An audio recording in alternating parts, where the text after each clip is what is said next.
They still have the best French fries. Ooh, them's no, no religion. Don't go there. Wendy's. Legend? Religion. Looks like something Mac made when Donald wasn't looking.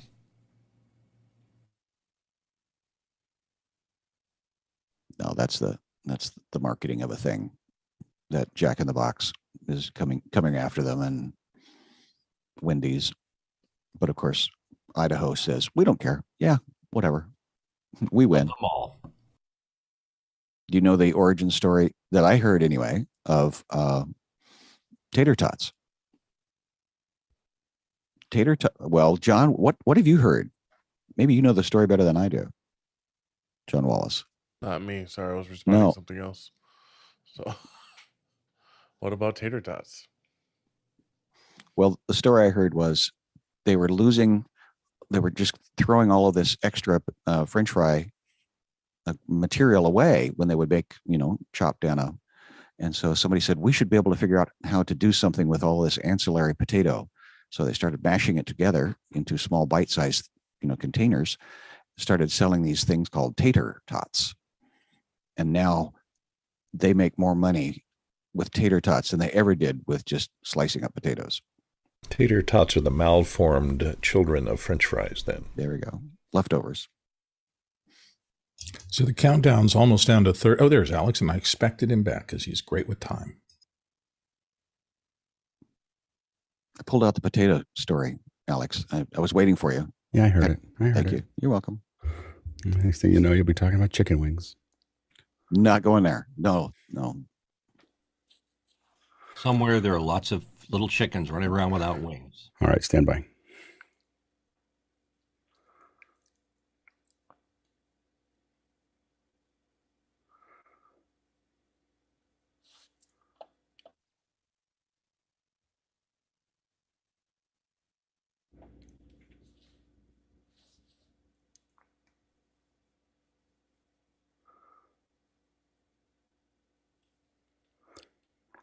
Still figuring it out. Hi, everyone. Welcome to Office Hours. If you haven't been here before, you can find out more about what we do at officehours.global. First hour is general discussion about media and virtual production. Second hour is usually something we want to spend a little bit more time on. Today, we're going to talk about Office Hours. We're going to talk about the mechanics of it and how it's working and what we're working on. So stay tuned for that. Tomorrow, we have pretty good day tomorrow. We have education, which is always a great conversation. That's only on Zoom. We don't put that on YouTube. That's from 8 to 10. And then at 10 o'clock, we're going to be building Microbits. So we have a Microbit project coming up at 10. We will put that back on YouTube, and it's a lot of fun. And I'll be taking part with everybody else. So it should be a good time. So stay tuned for that. Of course, Sunday is the more philosophical discussion. And so that's all coming up later this week. And now we are going to throw it over. Before I throw it over, actually, I just want to remind everybody, in the email that we sent out, there is a link to get 60 days of Stream Voodoo for free. So you can have up to 5 people doing it. So in that link that went out, I would highly recommend it.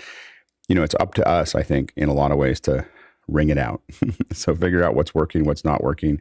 So I'm hoping that a lot of you take advantage of that. There is a new channel inside of Discord so that you can ask questions. And I think we're going to get a lot of support there. So definitely jump onto that, download it. It's got local recording, high quality streaming. It's pretty cool. So check it out. All right. Now we're going to jump into the questions. Go ahead, Bill. Our first one this morning, Alex, comes from Jacob Goodnight in Indianapolis, Indiana. And he says, how do the panelists approach redundant internet connections for supporting critical streaming events at home? And he notes dual wide area network failover, cellular backup, etc. Go ahead, John. I think individual connections from each carrier, one being a primary, 2 being a secondary stream, is going to be better than failover. Unless you're dealing with a high amount of buffering, you're going to experience issues doing an actual failover. Using cellular as a backup is always a good idea if you can't get 2 connections to your house. And that's where I'll leave it. Go ahead, Jeffrey. So I have a dual WAN myself, and it's really nice because I can actually say, okay, you come from this area, you come from this area. I can put in a third source, and go from there. Failover, it happens, and when it does, you do get a little bit of a gap, and it's very important to just kind of make the pause, let them know we might have to make a pause, and then continue on from there. But it rarely happens. Go ahead, Sky. I was very fortunate that Ziply came in recently in my neighborhood here in the Pacific Northwest, and it's cheaper than anything else that I could have. So I not only have the Comcast coming in for the family, but I now have the fiber coming directly to the outside of the wall that actually runs directly into the laptop now. So originally, yes, the AT&T was my failover after Comcast, and now I've got 100 gig up, gig down. Thank you, Ziply. Yeah, it depends on what you're trying to do with the streaming. If it's just encoding, a lot of times what we do is we have two encoders, and each encoder is on the separate LAN. So if we have two LANs or two connections coming in, the encoders are on separate ones. In higher end encoders, we're able to do what we call output locking, which means that they're putting out the exact same frames. It's like gen locking, but for an encoder.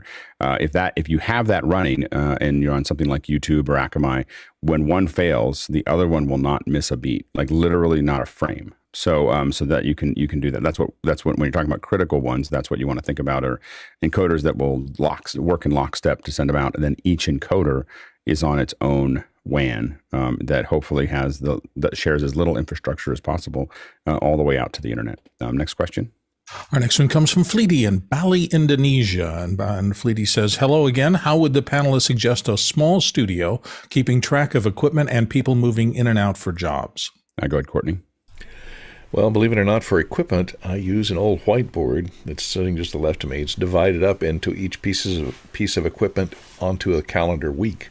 So I know each piece of equipment that's assigned on each day, and I keep 2 weeks worth, and then I rotate them around so I can see into the future. As far as electronically for booking people, I've been using Google Calendar for the last couple of years, and it's great because you can share that calendar with all of your employees, and they can see what days are booked, what time jobs are, and where they're located, get access to the maps, and who's working on what jobs. So that works out very well. I can access it from my phone or any computer I'm on. So that's what I use. Go, John. We use a Wave ID reader, which ties to our employee badges, and then a barcode that all ties into Excel. So you just tap your badge reader is going to show you your name, barcode out whatever. It's going to tie that back to that transaction. Looking to move to RFID on both sides. So you just walk in the room, whatever you walk out with would be tied to you. Go ahead, Chris. That's super creepy, but cool. There's definitely two ways of looking at this. You can get really, tagged and badged and RFID and stuff. We work at very much kind of a very homey, friendly thing. We hire people that we trust. We realize some stuff is probably going to get lost or misplaced. Paul, my business partner, he always says, the equipment will find its way home. And you could do things. I mean, you could put stickers on it. You can even go as simple as just, a little annoying colored spray paint on stuff. I've always threatened to put with big pink letters on the case that I travel with my iMac. I always wanted to put mine. So when it came off of the luggage chute, I'd know, oh, that one's mine. But we realize that stuff will get a little bit misplaced. It might get lost for a while. I will tell you, just the other day, I offed a couple of Sony S/S cards. They are within 3 or 4 feet of me, but I have no idea where they went. It's driving me nuts. Go ahead, Bill. Chris is my spirit animal as to this. I had gone through the same process. I actually bought a barcode reader once, and my fantasy was as I was building out my studio to barcode everything and check in and out. And it became so complex and so messy that I decided that I was just going to go on a system of trust. One thing I will say, though, early in my career, I moved into FileMaker Pro, which is a little relational database for other things. And one of the most powerful things about that, and I'm not suggesting you use that tool, but a relational kind of database thing is once you enter an object, you can use that object's database things in a lot of other things. So I could run inventory lists, and I could check on when things were leaving and coming back. If you want to, if your goal is to grow and become bigger, establishing those kind of systems that can scale up can be useful. But if you just want to do what you want to do, don't make it too complex, because complexity means that people will use it less and less. Yeah, we went through a lot of them. I mean, I think the FileMaker, we had one with a barcode and FileMaker. I have to admit, we ended up with Google Sheets with people building pack lists, and knowing, because of carnets, we had to keep track of everything that was going in and out. I will, so we knew all the major equipment, and then we had smaller stuff, anything that we weren't going to put on the carnet. Technically, you're supposed to put everything on the carnet, but that's insane. So anyway, so we would put anything less than about $300 or $400. We would just throw into a bag and just not bother with it. No one ever asked about it.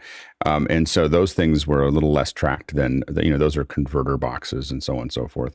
The big thing is putting the address and your phone number. We would get stuff back. Like, we'd work on some big event, and like a month later, 2 months later, I think the longest one was like 8 or 9 months later, we got something back from one of the company's creative, technology. So CT sends us back like 2 converters because we had our address on it. Like, they just said, "Oh, we found these in a box. Sorry about that." And that happens all the time. We found walkie-talkies that they finds its way home. Like you just kind of, because you don't want to keep them. I mean, so you just kind of like throw them in a box. Somebody throws them in a box and sends them back, and it's all kind of. There's kind of amnesty, with that between production companies, because everyone's like moo. Anyway, so next question.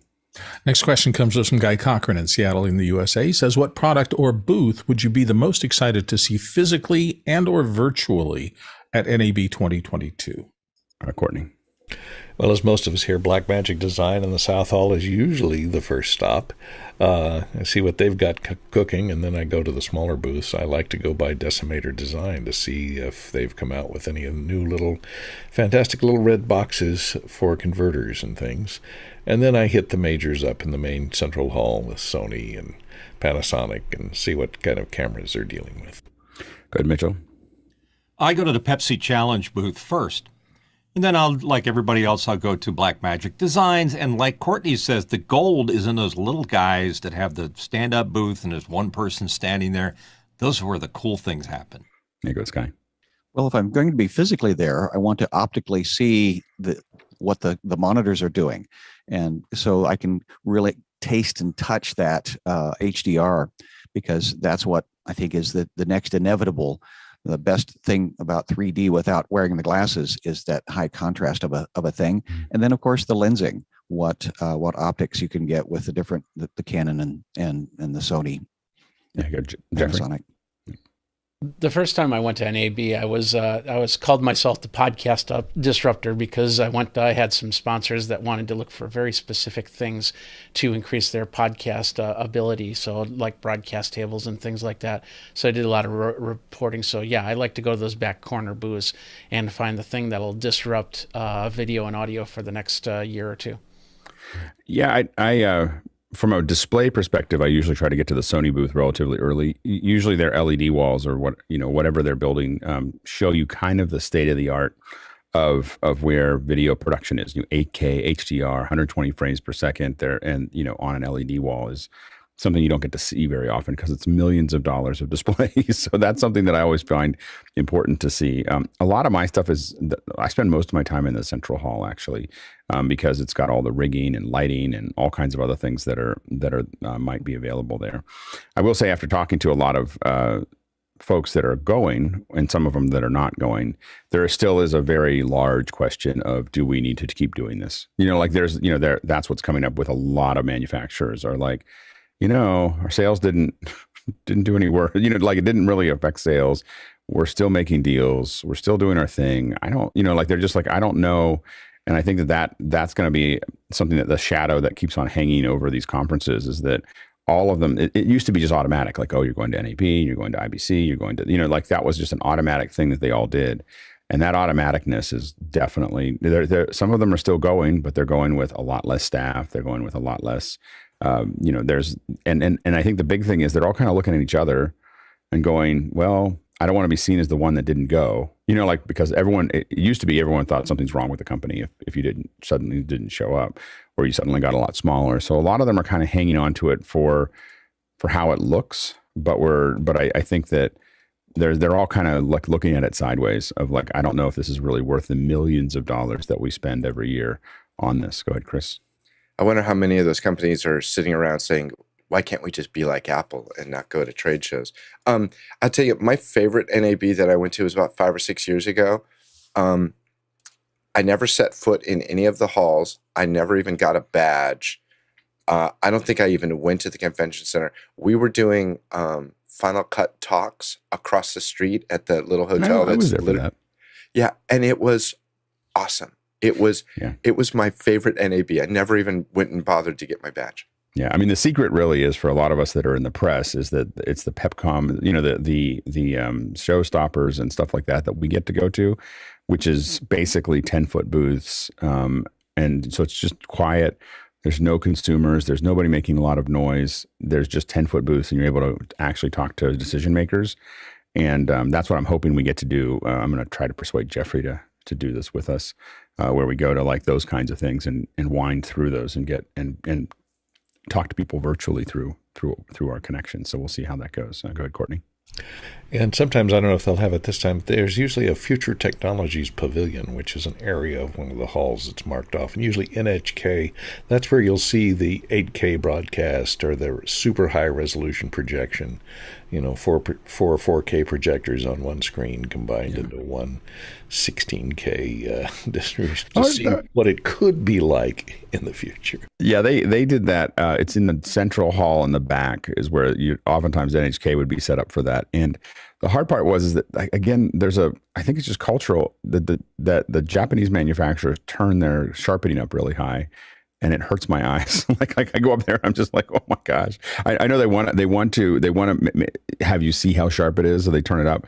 But it's a weird contrasty thing for me that I always found in that booth. Go ahead, Bill. I've always mentioned it. It took me about maybe 12 or 15 NABs to realize that I really wasn't there to see things. I was there to see people.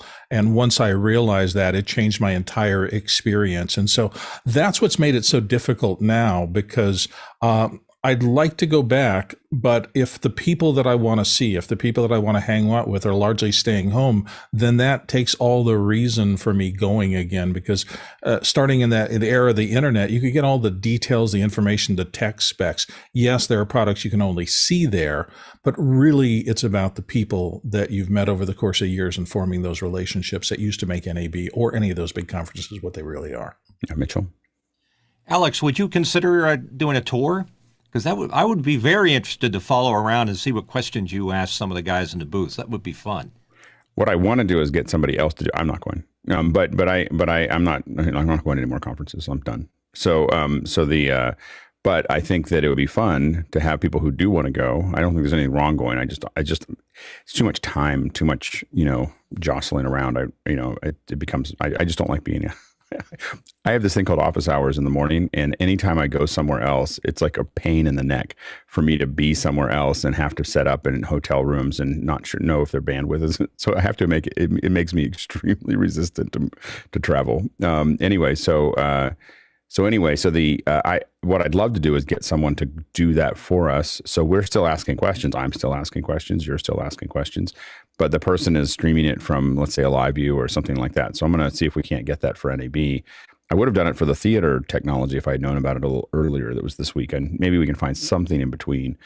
But I've done that a lot, and it's been really effective. And I think that the hard part will be what I've been trying to figure out is, can we do it over Zoom? And I think that the bandwidth isn't really there to do it effectively so what we'd have to do is probably use a live view, which just means we're a little on a delay. But I think we could do a live view and then plumb that back into the Zoom, which would probably lead us to only 4 to 5 seconds of delay. So it would just be, we have to relay questions to someone like Jeffrey, who's going to ask them for us. So that would be an interesting thing. We might even be able to get a speaker, so we can just ask them, like, hey, what's going on here? But we'll see how that goes. All right, next question. Zach Marley in Denton, Texas is up next. He says, without Synergy, are you able to manage all your systems effectively, Alex? Are KVMs and multiple input devices enough? Yeah, I'm using a KVM right now. It's only a 4-port, and it's working fine. It's a P-way. It's nothing spectacular. I'm not using it for the video because all the video screens are out there for me. It's just mostly just hitting the button of where I want the mouse to go, and that's been enough for me so far since I uninstalled Synergy. Next question.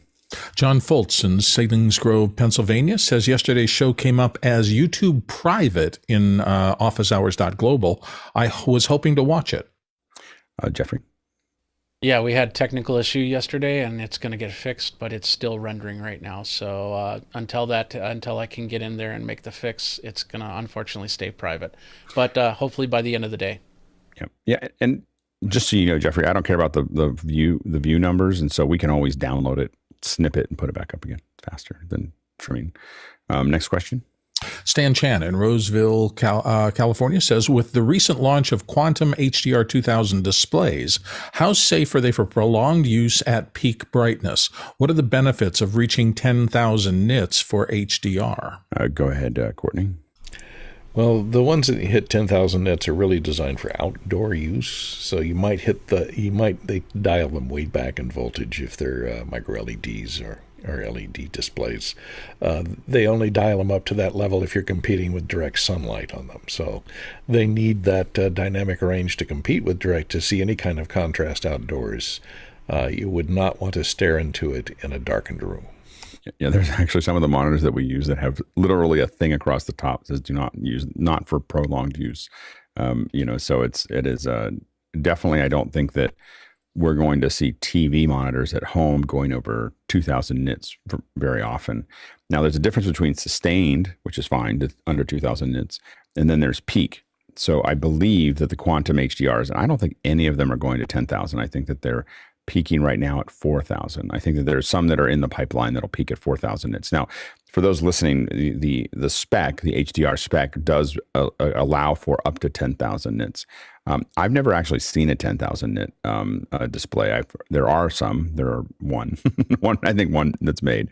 At 4,000, I will say 4,000 sustained, which I have seen, is pretty uncomfortable if you're right in front of it. I mean, it's like being outside, but you're inside. And that's a real problem because if you have a dark area around it and then it's really bright, it does more damage to your eyes. So again, I think that the HDR displays is one of the reasons that that we're going to dark mode across a lot of our screens, because one of the problems that we have is we're getting all this white being sent to us all the time. And it may be causing macular degeneration. So that's why no one wants to talk about it, but they're quietly like going, hey, let's go dark. Let's darken this down a little bit because we might be damaging everybody's eyes. Next question. Mitchell Hill here on the panel, Wilmington, Delaware, says in order to show solidarity with the Ukrainian people, a car client wants to start a car with colored chalk in the exhaust in slow motion. Other than a Phantom, what 120 frame per second camera would show this dramatic shot? Go ahead, Bill. Well, I wouldn't want to talk about the camera. So other people will do that because they're much more qualified than I. But the Phantoms and things like that, when you want to show any kind of particulate matter like that, your lighting becomes pretty important, even if you're outside. So I would try to get a strong light behind the puff of whatever it is, because you want something glinting off those particles as they come out. So I would worry more about the lighting plot, no matter what camera you've got. Go ahead, Mitchell. Yeah, it's an interesting story because the client kind of did it with their iPhone, and it was a good idea, but they really wanted to step the game up. So I was talking to him, and I said, you really got to do this. Be subtle about it, but maybe show the back of the vehicle with the license plate with their company logo on it. And then when they start the engine, the plume comes out, and that becomes the sort of the payoff of the gag. But it like Bill just said, you have to see the granularity of it and see it slowly moving. Because like a lot of things, it just looks stupid at normal speed. Yeah, go ahead, Sky. Well, I was going to recommend the iPhone 13. It does that slow motion concept. So that was going to be my recommendation. But if they've already tried that and want something else, it's going to be a little more expensive. One of the things that you can do is if you're looking, Phantoms go a lot faster. I mean, 120 is pedestrian for a Phantom. The Phantoms are more like 1,000 and above frames per second, and it'll stop time in a lot of ways as it goes. If you want to get up to 120 frames per second, obviously your iPhone, but also a Blackmagic. The thing you might want to look at is renting a Blackmagic 12K.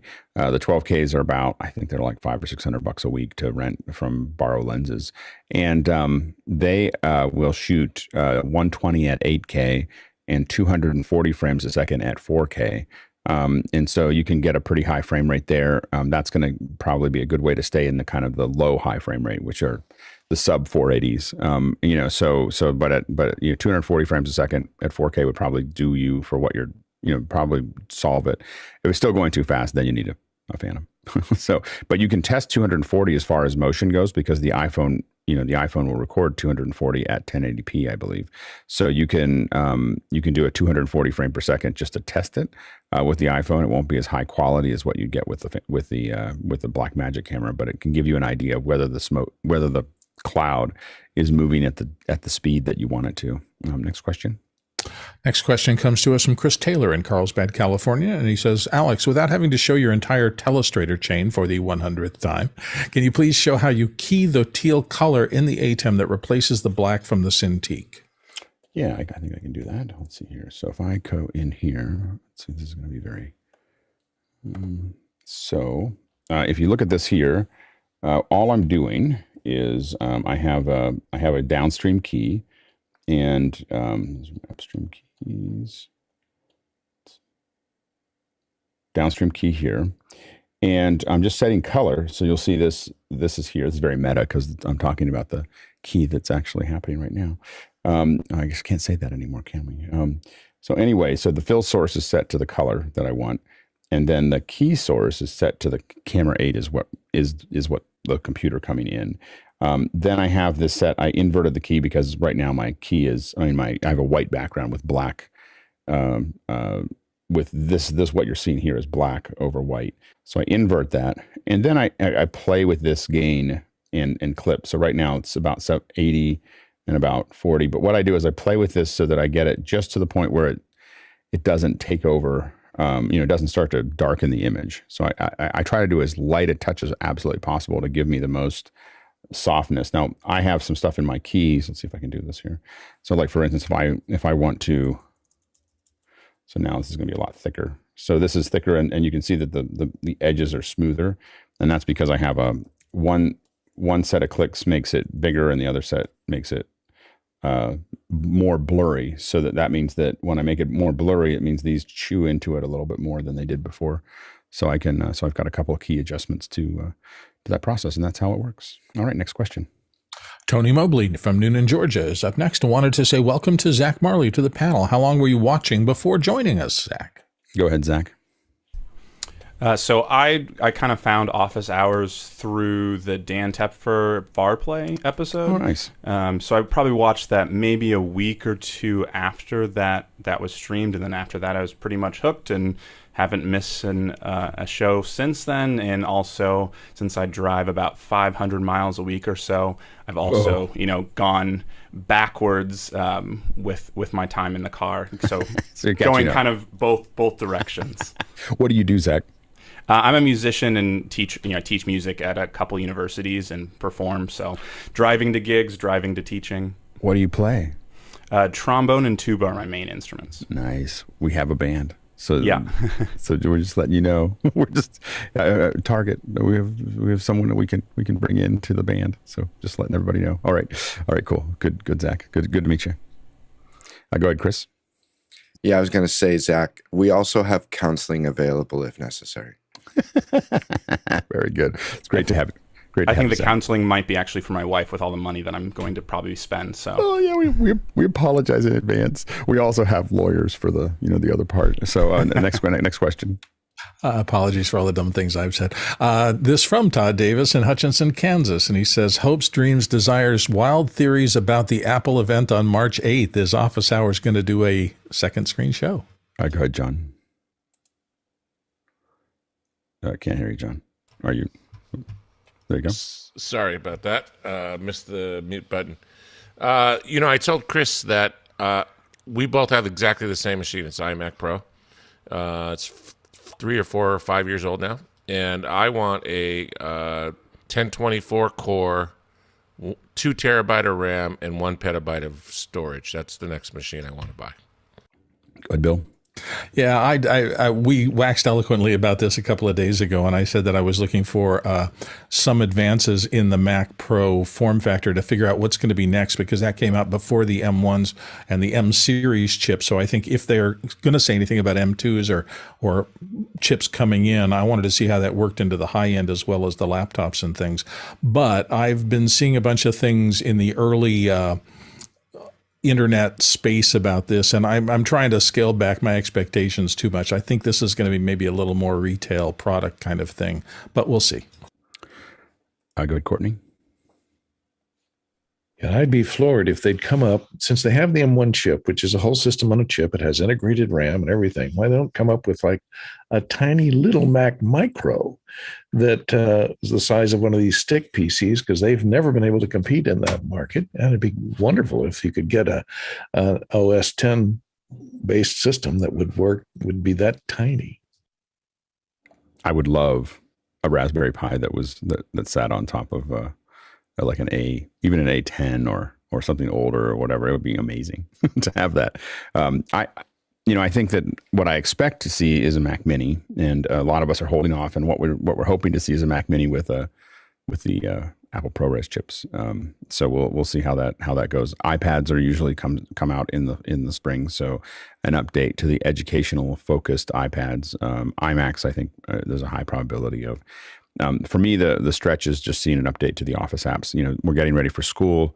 A lot of us are hoping to see USD integration into Keynote and Pages and so on and so forth. And this is usually kind of the school-oriented stream. And then the peak has a lot of us thinking that AR may be part of the presentation because of the peak. So we'll see how it PEEK peak AR. We can hope. That was a really good catch, Bill, by the way. I had not noticed that. Yeah. So we'll see what happens. Next question. Oh, by the way, we are going to watch it together. Oh, I guess it's the next question. I'll let you go ahead, Bill. Oh, okay. Stefan Fischer, Würzburg, Germany. Will the panelists watch the Apple keynote together? Yes. So it's on Tuesday at 10 a.m. Pacific Standard Time, and we will watch it in after hours after the show. So expect to have a viewing of it in after hours, and we'll all watch and talk about it, and then I'll jump into Mac Break. Next question.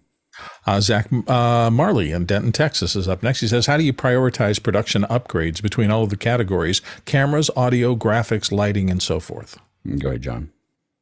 For me, I'm always doing audio, lighting, cameras, and then graphics. Audio is your most important thing. Lighting is going to make a bad camera look much better. A great camera is going to help round out the thing. And then you're just going to focus on cleaning up your workflow, making things as smooth and as comfortable for you. Go ahead, Sky. Zach, I just want to apologize that shopping therapy is as Alex quotes himself, he's a very expensive friend, but the quality is always at the highest level, or at least what affordable. For me personally, I will grab a hold of a piece of technology that is either emerging and I need to learn and understand it more so I can be in control of at least the theory of it. But because there's always going to be something or somebody better than me, and there's always going to be a different piece of equipment that is always the next thing. But for me, I just want to understand some of the basic theories. So yeah, I start with a small DSLR and then move up. Now working with the Blackmagic. Yeah. Go ahead, Chris. I'm always very pragmatic when it comes to equipment. I always encourage people to do the math, make things pay for. Now, if this is just a hobby, buy whatever you want. But if you're in business and you want to be in business for a long time, you need to be super careful with the things that you buy. You need to make sure that you're buying things that will have legs. Try not to be impulsive. Don't be that guy who goes and buys the brand new thing every single year. And I like to actually say, when I buy, I'll give you the quickest example. You buy a $2,400 laptop. I'm pretty cool with replacing that thing every 2 years. Guess what? That's 24 months. Every month, starting at the day you buy that laptop, put $100 in another account. And by the time you want to buy another computer, it's already paid for. So by doing that, you're spending your money and you're not putting it on a credit card. You're not giving the bank. I'm just very pragmatic when it comes to the money. And so buy good stuff, make it last, and resist upgrading to every single thing. Go ahead, Jeffrey. For me, barring new technology that we don't know of that I'll need to buy, is everything that I have has got another version to it. So like, for instance, if this camera, I'll run this camera down to the ground. Once the second it dies, I'll replace it with another camera. So I'll step down to step up to the newest one from there. Yeah, I mean, I think that we've talked about the priorities a couple times here, but for if you're talking about doing something in this group, or in being for virtual events itself. And Zach, is that what you're looking at? Or are you looking for production or for your kind of? Yeah, it's starting with virtual things and probably moving to production at some point. Yeah. So, I mean, I think that we always, when we look at someone and how they're going to connect, we are always, okay, we want to fix their internet, which is not usually hard to do. That's usually just an Ethernet cable and making sure you have a fast enough internet cable. Then the next thing is your audio, chain and getting a solid audio chain. And that's because we're really a radio show. So having and the thing that a lot of us have hidden in here is some version of a sound device's USB or MixPre that has noise assist, because there's a little bit of atmosphere in your mic right now, and there is in mine too, except that I remove it. So a lot of us have. If we all turned our noise assist off, this would be a much less listenable show. So the thing is that figuring that out, how you're going to do that, and a mic, and again, those I finally, because of the noise assist and because I wrapped my office in moving blankets, can use a mic that picks up a lot, but something with more off-axis rejection can help. An MV7, a PR40, those are the ones we typically go to. And then after that, it's lighting, and then cameras, and then backgrounds. That's kind of the order in which we look at it, because the lighting can fix a lot of cameras, and you don't need to worry about the background until you have the cameras figured out of what you're going to use. So that's the order in which I would look at it anyway. Next question. Next one comes from Tim Cooper in Rock Hill, South Carolina, and he says, I'm trying to put together a broadcast and recording system for a high school auditorium, so it's going to be used by a lot of different people. I'm thinking an ATEM Mini Pro or Extreme, but any suggestions for cameras? 4K doesn't seem necessary, but Zoom is important. Go ahead, Mitchell. Yeah, just recently talked to, I'm an alumni at a local school, and they wanted to build their own. They wanted to build their own computer system, their own video. It just really doesn't make sense to go that route. The ATEM is a good direction to go in. I would make sure you get the ISO version so you have a place to record some of the stuff without having to plug it into a computer specifically for that job. And that whole ecosystem of Blackmagic has served everybody very well here on the panel. Cameras, switchers, all kinds of gazintas and gazautas if you need them. So that's the way I'd go. Go ahead, John. The Canon XA40, I've had a lot of good luck with from a camcorder with some good zoom. One thing to take in consideration, especially if you're going to go the ATEM Mini route, is making sure you have converters on either side. You're going to want to run SDI to connect the cameras depending on how far they are from the source. You're not going to want to run any sort of long-range HDMI. It's going to run into a bunch of issues. You go ahead, Courtney. I would say it depends on whether you're going to use this as teaching equipment to teach students how to use video equipment, or whether it's just going to be used passively to record events that are in the auditorium. If you're going to record events, I'd talk to Guy Cochran at a DVE store, someone like that, who can point you to some good PTZ cameras that have long zooms and can be controlled remotely. If not, I would go for the Blackmagic Pocket Cinemas, and for recording, the Video Assist, which that little monitor on top there has the new 12K Video Assist, has a lot of features that you can use it as scopes. You can use it, it records. It also works as an interface to a computer, so you can capture from it into a computer. You can stream from it.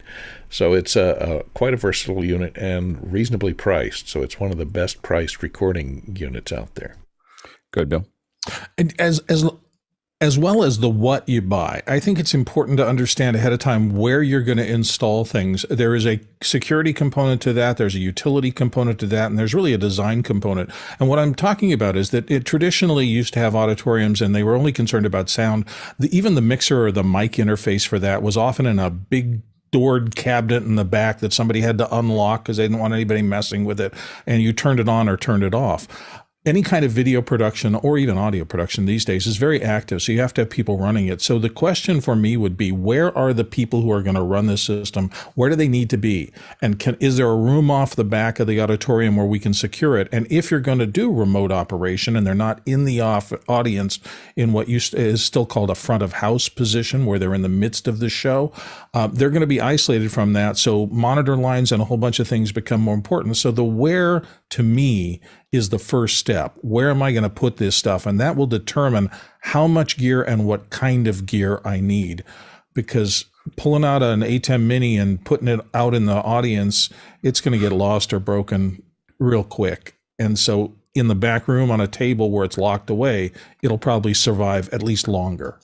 Yeah, I mean, I've been in the Blackmagic pipeline for a long time. I didn't start there, and I kind of went there begrudgingly long ago because I was a lot of Sony cameras and Panasonic switchers and lots of other things.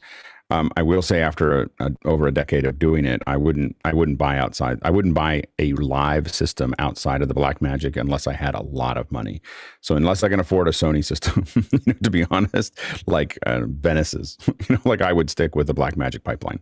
If you start mixing and matching your switchers, you can't shade them, you can't control them, you can't, and it just becomes really like I took Blackmagic equipment to Rwanda a decade ago, and it's still running. Like it's still running in, and they're still, they're about to upgrade, I think, but they're constantly, and they're using them for big events all the time, and so it's really been, a successful process, to make that happen. And so I just really think that you're going to end up doing a lot more work of fiddling with things that don't work together if you do anything other than buy the cameras and the switchers from the same from the same company.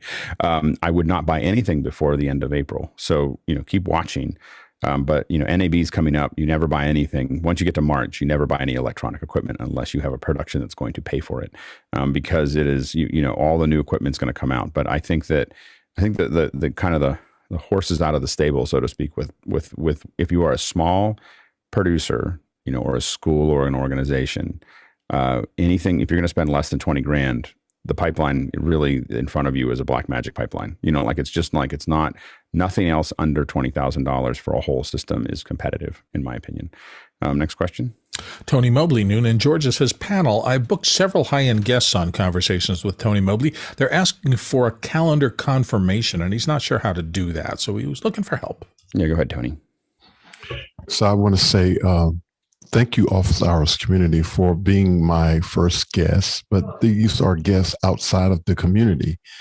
And I want you to know that you are all high-end guests for me. So I don't want you to think that I'm taking you for granted.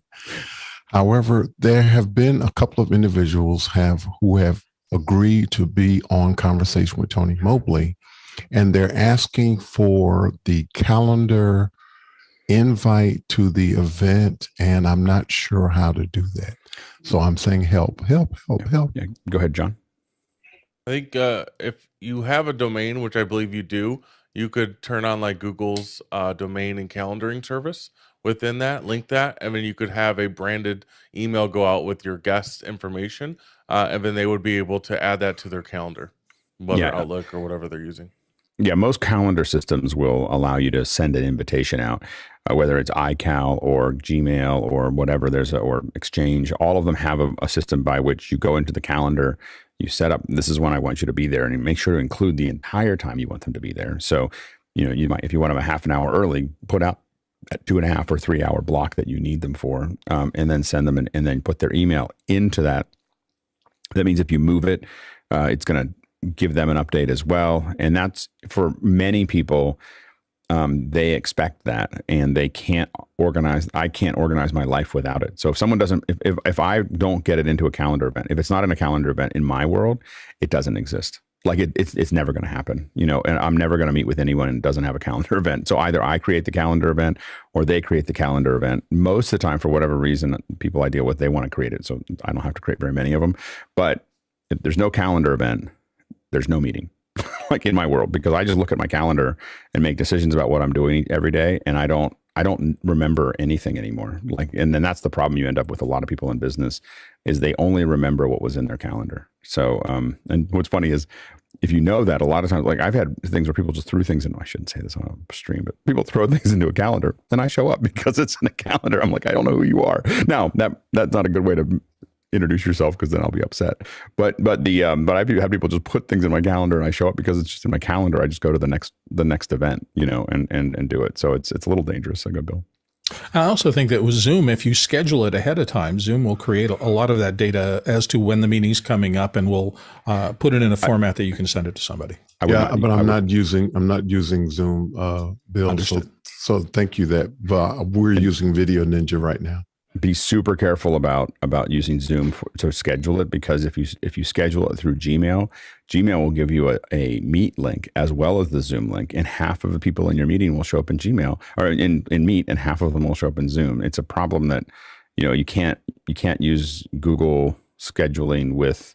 You want to do it manually if you're going to do that, so that you can get rid of that link, because that otherwise a lot of people get confused. Go ahead, Jeffrey. And I'm gonna say the bad word. I also saw that with Calendly. That does the same thing with that double Meet link. Calendly. Anyway, just be careful. Like, look at your schedules when you do it. We could probably do a whole second hour on scheduling. There's a lot of us that are like obsessive about our calendars. All right, next question. Chris Taylor in Carlsbad, California. Sorry, but I missed the first few minutes at the beginning of today's show. Why is the office hours not being broadcast on YouTube and in Mukana? Seriously missed yesterday's show. Is it not being broadcast on? It's live right now on YouTube. Oh, okay. Yeah. So I'm not sure what happened there. Maybe it came up late, but I think it was running. So yeah, I'm not sure what happened.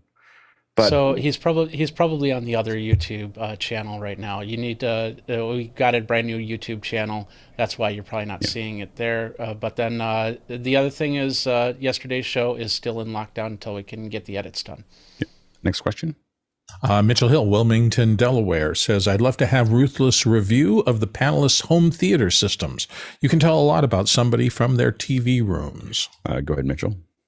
Yeah, there's a difference between what you buy for work and what you buy for pleasure. And pleasure for me is sitting downstairs and watching on a big home theater system. So it's one part bragging and another part just absolute curiosity. I want to see what the other guys got out there. Go ahead, John. I installed a relatively high-end system. It's not Atmos, but one before, 7.2 high-end Pioneer system in my living room where my wife and I watch TV. She made me rip the whole thing out. She didn't like the way it looked or sounded? She hated the sound. Oh, interesting. That's very interesting. Yeah, go ahead, Courtney. Well, you know, people used to ask me, you know, because I would be doing sound all day on set, and they'd ask me, well, what kind of stereo do you have at home? Can you recommend a stereo for me? And I go, no, when I go home, I just have a very pedestrian Yamaha stereo, the consumer stereo, because I don't want to listen critically anymore, because I'm listening critically all day long. So I want to go home, relax, just get the information across and zone out and watch something that's entertaining and not be critical of the audio. So a lot of times you'll find visual, you know, cameramen and audio guys that are, you know, concentrating on the quality of their video don't really have good home system. I have to admit, my home system came with the house. Unfortunately, it was a CTO of some big company. And so I have a 7.1 system that I'm looking at upgrading, but it's hard. The geometry of the room is difficult to put the 4 up above. The and like a, you know, not a super expensive. It's a Vizio 4K Dolby Vision, you know, monitor. Nothing. I mean, TV. It's nothing incredible. That's there. I will say that the 7.1 for me makes a pretty big difference. It's got a Marantz. This is Marantz that basically you can hear it on the street if I turn it up too high. So it's and when you get used to listening to the 7.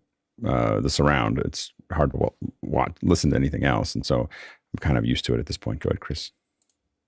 Yeah, Trish and I have very different watching habits, behaviors. I absolutely want to focus. She's walking around in the middle of the movie all the time. no, it's fine. Just let it go. I'll be back. I'll figure it out. And she wants it like really quiet. My favorite way to enjoy media is probably in headphones, because I can listen to it as loud as I want, at my computer because nobody's going to walk in front of me.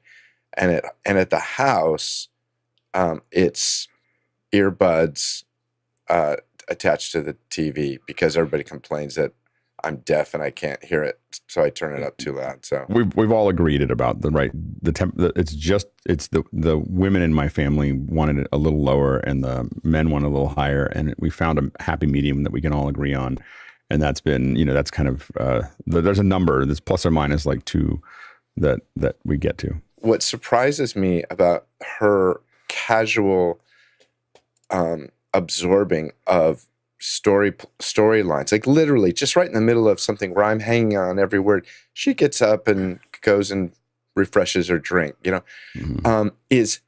she is spot on figuring out story bits. Like it amazes me. Sometimes 3 minutes into something that I know to be a complicated story, she'll go, he's the killer. This is how he did it. Boom, done. Let's move on. But like there was the last, the White House has fallen or whatever. Like in the first 2 minutes, I was like, that's the guy that did it. And then it ruined the movie because it was right, and it just as you kept on going, it just became more and more obvious. Yeah, she does that all the time. And by the way, she too very much. When we were all sick with COVID, we burned through all 5 Bourne movies. So she loved them. You mean you did that? You don't do that every week? I didn't know. Mitchell. I'm ready. It's kind of interesting where you were talking about where you set your volume levels. I set mine. I live in a condo. I set mine just loud enough that I can still hear the doorbell when somebody has to ring on to tell me to turn it down. Go ahead, Bill. I hereby coin the term spoiler spouse just for this circumstance. Yeah, I don't think I could have, if I had any neighbors that were close to me, I'd get a lot of complaints because it's pretty loud. Next question. Elias in Ontario, Canada says, first time viewer, I was wondering what the panel thinks of NDI-based setups. We're doing a new build and thinking of going all NDI for our gear. Thoughts? I'll go, Jeffrey. So I love the fact that you can actually take a camera. I've got several NDI cameras that I can bring in, and I can hook it up to a switch, and then especially a PoE switch, and not have too many cables. But I also love the fact that I have these cameras that also have HDMI and SDI support. So if NDI does fail, I can go back and put them into capture cards, and then go from there. So I'm slowly, as each iteration of NDI is coming out, I'm slowly really trusting the NDI more, but I still always have that failback. If NDI fails, that's why I use SDI. So I use HDMI at home and SDI at work. NDI fails often enough that I'm not, I'm not used to like having things fail. Like I'm used to like when I turn the video on, the video goes to the other place. If it's not going to the other place, there's something very wrong with with a piece of equipment or something like that. With NDI, I don't have any confidence that it's actually going to be there all the time. So that's the confidence is the issue. It just depends on how important the content is. If it's really important, I wouldn't run it through NDI. If it's if it's just kind of daily, whatever, then you can probably get away with it. Next question. Jonathan Kearney in Liverpool in the UK says, and he notes it's an education type question. Sadly, he can't join us on Saturdays. Any advice for online university discussions in Zoom? Often students are in far from optimal settings. For example, cafes with lots of background noise. This is very far from ideal, but what might help with that, I guess? Go ahead, Laura. Pile PLM 31, which is the one that I'm currently using, into a Sabrent Audio USB adapter. But sometimes with university classes, you want to think about more than just what mic. You want to think about rules and boundaries around what they do and how they do it. Go ahead, Courtney. That's a tough one. If you're going to be in a cafe, a headset mic might work well.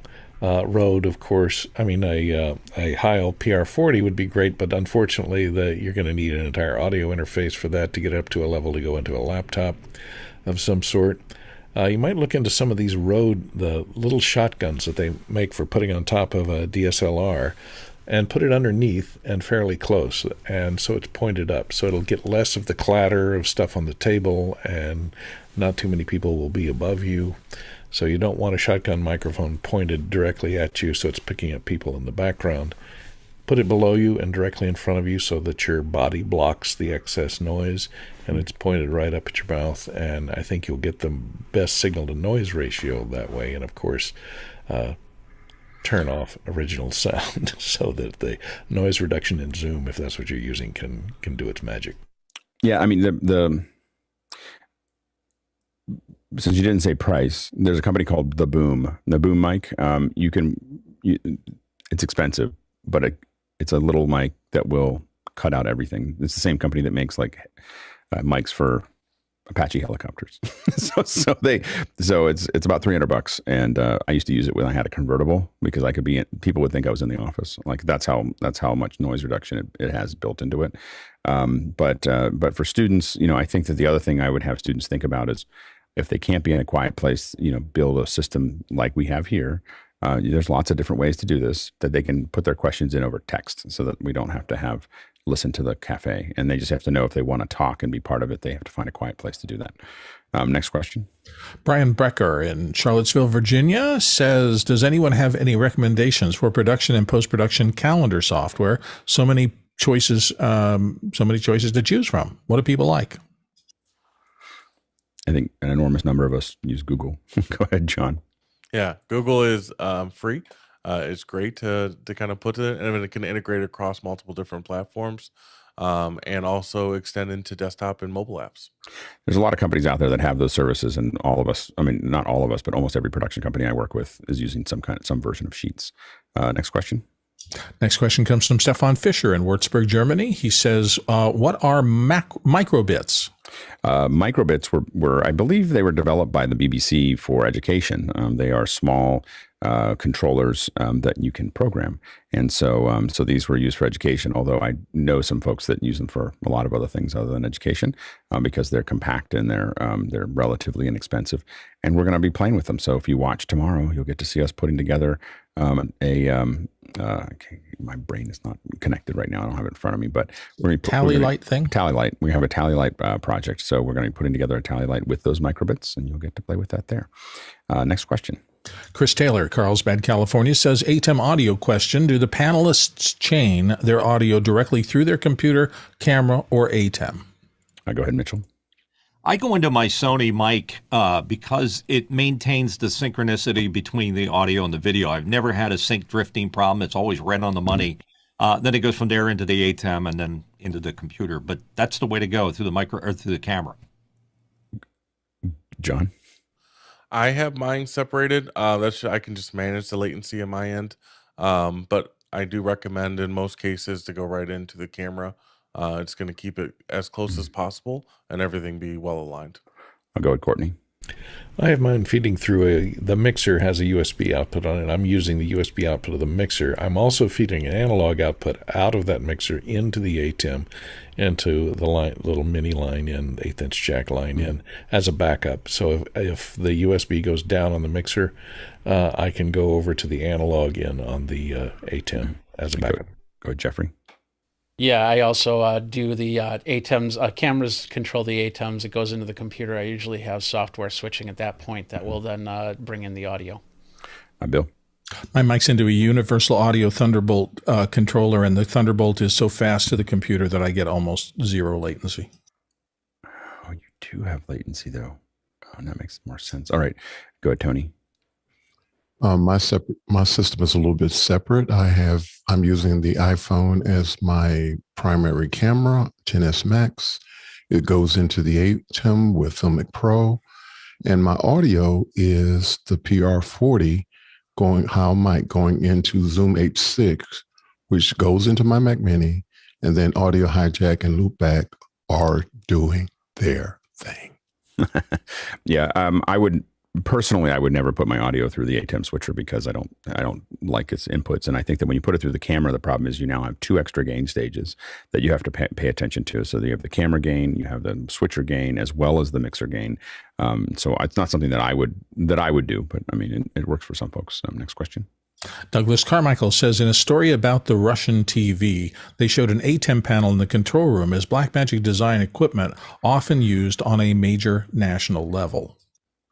Outside of the United States and Europe, you see a lot of Blackmagic stuff everywhere. I mean, a lot of them have, built-in, these are older folks with older broadcast systems that have been, that they kind of have an infrastructure they're comfortable with. So you see, a lot of other things, Grass and Sony and other things for the switchers. But when you get out of the major broadcast areas that have lots of budget, you see Blackmagic everywhere. So that's it's much. 4A is the other one. 4A, FOR-A, and Blackmagic are everywhere once you get out of the more industrialized world. Next question. Dave Burke in Alexandria, Virginia is up next. He says, when I take Keynote into presentation mode, it takes over all my monitors, hiding other apps. Do you have a configuration that allows you to still see zoom controls, etc., while in presentation mode? Go ahead, Chris. Yeah, Dave, there's a way in Keynote where you can use present in window as opposed to present on screen. It's super handy. It allows the Keynote to just run in a window. Now, depending on what software or switching package you're using to get that screen out, this is part of the reason why I enjoy some of the features of OBS, because I can select that window as just doing a window capture in OBS and send it out. What's really cool about a window capture is even if another window is accidentally over that window, the Keynote window, because now it's just going to play in a window, I can scale that window whatever size. I can make it big. I can put something on top. I could put my Unity control panel on top of it.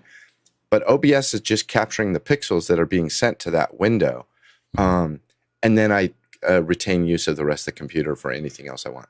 Yeah, and the presenter window is relatively new, last year or so. So it's definitely not a new thing that you would have, but it definitely is life-changing once you get it. I use it all day, every day. So super cool. Yeah, absolutely. Next question. Zach Marley in Denton, Texas up next. Alex, you have mentioned that you prefer the Wacom 1 over the Cintiq 16. What are your reasons? Now, Sky, real quick. Well, again, the Wacom tablet versus the Wacom monitor is the differentiation. No, these are both. They're both monitors. Those are both monitors. Then I use it for. Okay, then back to you. So the Wacom 1, I have both. I have the Cintiq 16 and the Wacom 1.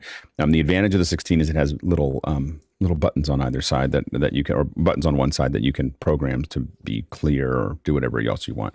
That's the only advantage, in my opinion, to the 16. The Wacom 1 is the same resolution. I don't know if it's quite as sensitive as the 16, but for what I use, it doesn't matter. The connectivity to the Wacom 1 is a lot better. So it's one USB, some weird USB-C that they use, but it's a USB-C connection to it, to their little power system. The connector to the Wacom, the Cintiq 16 is very fragile and a lot wonkier than that one, and it's in a weird place, so it's harder to mount for me to make that work. And the Wacom 1 is about half the price, so there's not really, I made the decision I don't need the little buttons. If you feel like you really need the buttons, and then get the Cintiq. If you don't, if you're using it for what I use it for, then get the Wacom 1. Next question. John Prendle in Las Vegas says, I have an ATEM Mini Extreme ISO and a Sony A7 III. When I logged into Tony's show this week, I was experiencing tearing. I quickly changed the cable to no avail. Tlaloc had me close the ATEM software and the problem solved. What's up? I'll go ahead, Courtney. I have no idea. It doesn't make any sense at all because the ATEM software really doesn't have any effect, I guess, on your video signal. And usually tearing is caused by something out of bounds. Something in the frame is being interpreted as horizontal sync or something if it's in an analog signal. But in a digital signal, it doesn't make much sense at all to me. I can't think of any reason why the software would be interfering with the image quality. We'd have to ask Tlaloc on that one. Like that one doesn't make any sense at all. Mitchell, real quick. Yeah, sometimes if you have the Ethernet and the USB connected, it makes it do weird things. Okay. Chris? And John, were you standing for this show? Yeah, that's probably it. Okay, next question. We're gonna go like 5 minutes over because we got a bunch of questions I think we can rip through. Sure. Ed Berkeley in Washington says, any suggestions for a model of podcast mic that's arm-mountable for a 4-person setup in the studio? I'll go, Jeffrey. Best thing to do is dynamic microphones and stay away from everything else. So you get a Heil PR40, that's perfect. You get an RE20 from Electro Voice, that'll work. Even an SM58, but as long as it's dynamic, it'll stay short to the voice and you won't have a lot of bleed over. Go ahead, Bill. If you're planning on buying 4 of them, I don't know why, but when I saw this, I thought they might want to put one mic in the middle and have 4 people talk to it. If so, you've got to have them around it in exactly the same distance from it, or you'll never have close and you need quiet. And that would be a disaster. So don't don't do that. So just want to make sure, like, don't ever put a mic in between people. Give them all individual mics. The thing that you want to do if you're going to put them around a bunch of folks is the PR40 works extremely well. The SM58 works okay, but the high end isn't nearly as good as the PR40. The SM7B is also another good mic that people use oftentimes for this kind of thing. Both the PR40 and the SM7B have a lot of off-axis rejection. Then you want to run into a mixer. If you're going to try to record it all together, you want that mixer to have some kind of Dugan auto mix to even push that a little bit further. But if you're recording ISOs, you can fix that later. Next question. Tony Mobley in Noonan says, I was not able to be in after hours yesterday. Were there success stories with lower thirds efforts by the community? Go ahead, Stefan. Yeah, I tried the recommendation of David, I guess it was, and tried out these these individual filters, and they kind of work like the weird eyebrow things and head things and decoration stuff. The advantage that it is you can program about 4 of them individually, but only you can use them for your picture. It's not possible to kind of create lower thirds for the other participants in your stream. Yes, unless they're running Zoom OSC. So, like, if everybody's running Zoom OSC, you could do it. Next question. Vic Hernandez in Springfield, Missouri says the most recent office hours on YouTube is at 2/22/2022. Is it under a different listing? Go ahead, John. You're most likely looking at the old page. I'll post a link in Mukana to the new Office Hours Global YouTube page. Yeah, and if you're still on my channel, in the about, there's a link to the new one. So, like, it's there. Next question. Henry Ramos in Yonkers, New York says, I downloaded a client Zoom webinar cloud recording. It was 1080 MP4. Does that mean they're using a 1080 authorized account? Go ahead, Mitchell. Here's how they line up. If you have a pro account, you can beg for 720. If you have the business account, and I think they've got a deal going now where you get 5 minimum clients. You can get 1080 and then, of course, 1080 on enterprise. Yeah, they may have screen shared as well. So if they screen shared a 1080p, that would give you a 1080p. It doesn't mean that they recorded the video at 1080p. So if you do a screen share at 4K or 1080p or 1440 by whatever, it will give you a video back that is that resolution, but it just takes the video and stretches it up. So it's not giving you that. It's not like suddenly you're getting a 4K or 1080p signal. You're just getting 720 or 640 by 360 stretched to 1080 because they want to preserve the screen share that was used inside the presentation. Next question. Douglas Carmichael has our last one in this section. Has anyone used the Akai MPC range of samplers and sequencers? Go ahead, John. The MPC stuff is great. Standalone sampler. It's been used in studios across the world for decades now. Very solid piece of equipment. Even if you get an old one, there's even stories about people buying used ones and them actually having samples from different recording artists, depending on where it's coming from. So, happy hunting there. I don't know why this brought it up for in my mind, but I was watching last night. I was watching a bunch of stuff from Trent Reznor and talking about the Moog, and how much he likes it, and the level of detail that he described what he likes and doesn't like about the Moog, and how he uses it and what the way the samples work. I was like, we have to, like, it became a serious bucket list that we have to get him on just to talk about the Moog on office hours, because it's just incredible. Like, it's just incredibly deep. Anyway. It's worth checking out. Check out Moog, 9 Inch Nails, or Trent Reznor. You just have to see the interview. It's really, if you're into music, it's detailed. So anyway, he doesn't talk about how he doesn't show much, but he just talks about it at a level that is interesting. Anyway, so now we're going to jump into talking about the mechanics of office hours, how things are running, what we're updating, how we're changing things and putting them together. So if you're a panelist and you want to talk about that, make sure to raise your hand in in the back end so that we know that you want to talk about it. And if you have questions about how we're doing office hours and 2.0, this is all about 2.0. So if you have questions about that, let us know what your questions are there. So go ahead and throw those in now. It's going really well. I think that we're going to keep on shaving off some sharp edges, but I think that our first week or so has been a huge success. I think that the teams that are putting this together are doing a great job. One of the things that just popped into my head when Bill said, "Oh, my delay is working." It now makes sense because I now have to pay much more attention to the mic chains because Bill's audio is ahead of his video, and I've been struggling with it because Jeffrey's video is ahead of his audio, or when I correct for Jeffrey, then Bill's way behind. And I realized that some of the variants that we're seeing. So the reason that I'm talking about that in the mechanics discussion right now is because I'm trying to get sync working, and we're going to have isolated audio somewhere in the future. That's within the next couple months. But right now we're trying to find a happy medium between all the different presenters. And so we have one shared audio, and then we have all these ISOs that we're pulling from there. Now I will argue that the sync now, people will talk about it. I argue that the sync now is better than it was before with 1.0. It's just that 1.0 was lower resolution and we didn't notice it as much, and it was not as, so I think that because of the higher resolution, because I also think the frame rate is better in 2.0 than it is in 1.0, I think that we don't notice it, and we now notice it more when we see it off, but I don't think it's actually more off, and so, but what I will say is that someone who's sitting in the back end trying to figure out sync, I was like, wow, there's just a lot of variance. There's a variant between Jeffrey and Bill.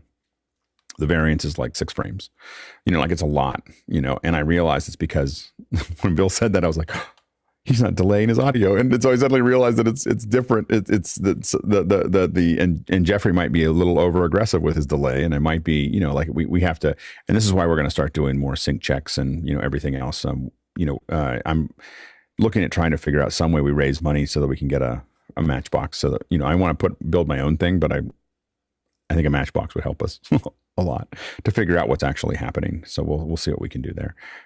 Anyway, so sync is still an issue as everybody watches it. We're kind of figuring that out. How that works right now is that the whole switch happens, and then the audio, then the video, it goes out of the switcher into an FS HDR, and that FS HDR in there, I'm making some color correction because for some reason it comes out of the switcher a little darker, or at least what's going to the FS is a little darker, and we haven't figured that out yet, or I haven't figured it out yet.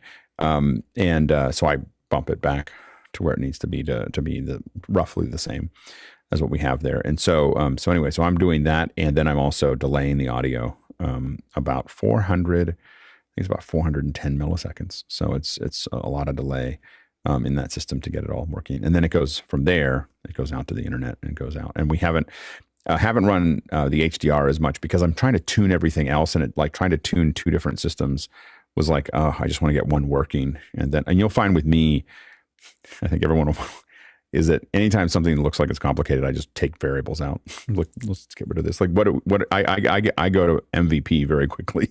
What do I actually have to produce every day? And how do I keep that simple? And then I'll start as that stabilizes, I'll start to add more things to it. But I generally resist change until until everything else is working really well. So you'll notice that we're pretty austere as far as graphics, as far as the cutting, as far as all those other things.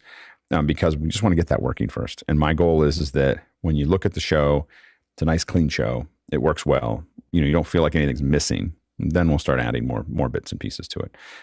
For instance, we tried to add a go to dark at the beginning, and we stalled somewhere. So we're still working out little bits and pieces of how that works, but it's getting there. And again, no one's ever done this before, so we always have to keep on checking against the fact that we have some really smart people doing something that no one's ever done before, and doing an incredible job at doing that. It's just, it's unbelievable what's happening, with 2.0. And, as we, sure it up over the next, 2 months, I think that by May 1, it's going to look like indistinguishable from a show other than some little video artifacts from Zoom. And I think that'll eventually, iron itself out as well. And so I think over time, it's going to get to a point where, it's going to look really smooth. And if you think about it, the very first version of 2.0, the hint at where we were going to go was WWDC last year. And so I'm already trying to ramp up for how will we do WWDC this year? Because we now have a whole system that's built around it. So it was really a hard lift last year. And I think it'll be much better this year. Go ahead, Chris. Yeah, this is a classic. Hearing you talk about chasing the sync thing, this is a classic example of what I call fixing a problem versus solving the problem. And yes, you can play with the sync and get it to look right, but if Bill and Jeffrey's audio isn't exactly right to begin with, you'll never get it right. So maybe the thing to do is to find a trusted, and I know that you trust your desk, a trusted panelist, and say, this person is right. You all got to get the same as this because I'm going to sync the system to this person's desk. Well, I think that we can go through it. I think in after hours or even some of the pre-shows, if people literally do this, and I record that, I can tell them exactly what their frame rate, how far off their frame is. And so it just it's a little labor intensive, but we could do that. We could hit record and have each person just go like that. And then we can go into Final Cut or Resolve or whatever, and we just see where the impulses are different. And we can get that down to a frame, and we can just tell Jeffrey you're ahead, or maybe he's not. Maybe Jeffrey's the one that's on and everybody else is off. I don't know, but but we can look at him nodding down there. Yes, yeah, exactly. So anyway, so the point is that he's just a lot further ahead than everybody else. So anyway, but I think that we could do that in a raw form without any delay and just record them all. And then just see, I think that we'll probably do that next week and see if we can't just figure it out, because if we can get like this person's +1 and this person's -6 and this is whatever, we can find out like who, because it is important to your point that we make sure that everybody is spot on, like, that they're right on. Then we can start making adjustments. And again, I'm not working on it too much right now, and primarily because I know that we're going to go to isolated audio, and eventually what we're working on the back end, and we started playing with it in Isadora, is the future of this.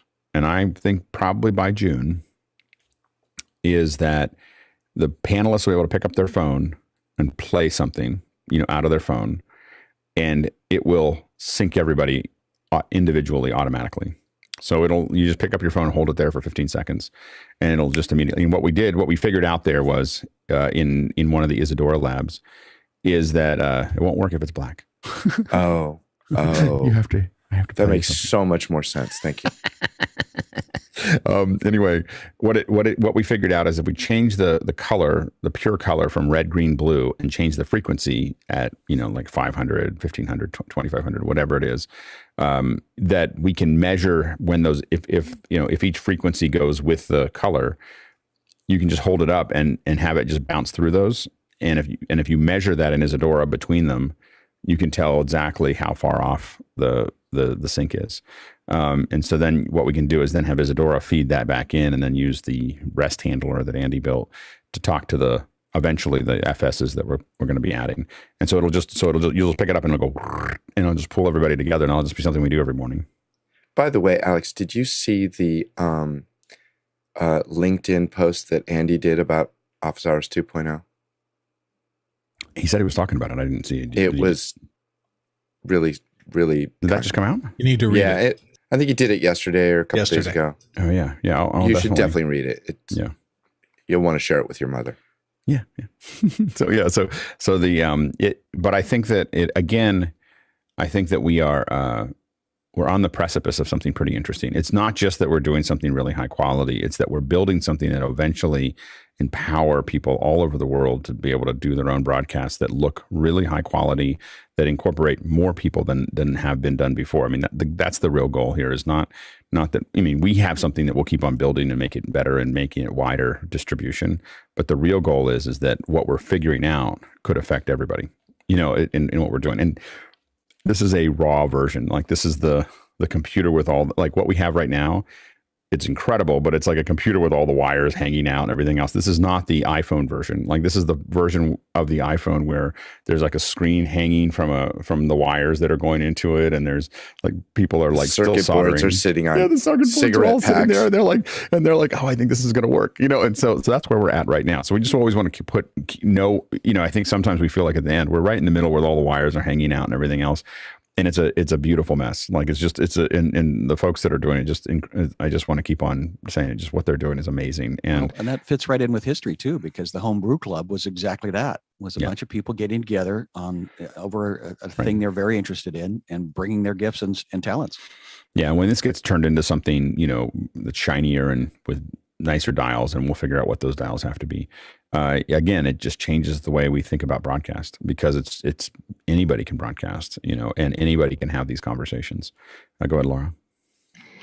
I just want to give a quick shout out to the back end team. They're doing an amazing job. And what I have learned about training and directing from Richard and JJ, and sitting back there watching and also being hands-on with the Switch has been amazing. Yeah, no, absolutely. And you've been doing a great job at helping us figure out a way to, you know, really make the interface something that works for as many people as possible. You know, so thank you. Thank you for that work. Laura has been cutting the show. So she's been cutting some of the shows for us, and it's been doing a great job.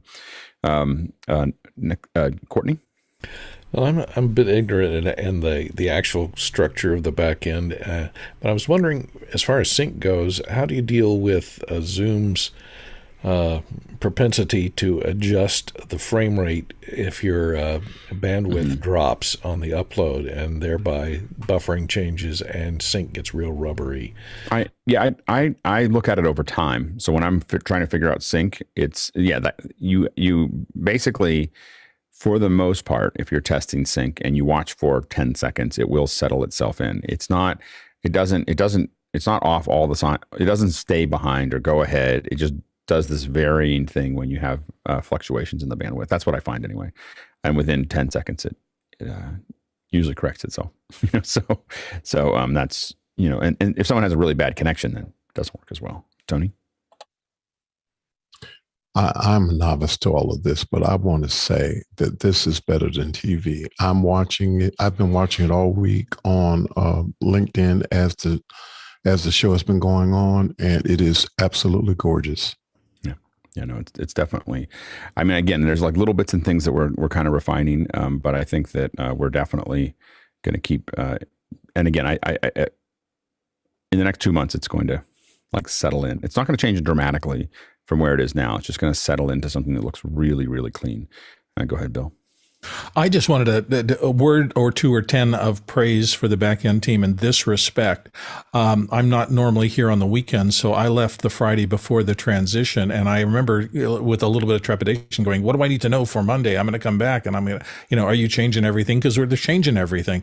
When I got back, the link that JJ sent initially, and then the path to come back into the show and do what I had been doing so many times was so smooth and well thought out that it's not just the programming of how to make these things work. It's really the thought that this back end team is applying to how to make it useful for panelists, for the audience, for everybody up and down. It's really an impressive effort. So much human interface thought is going into this, along with the technical stuff on the back end.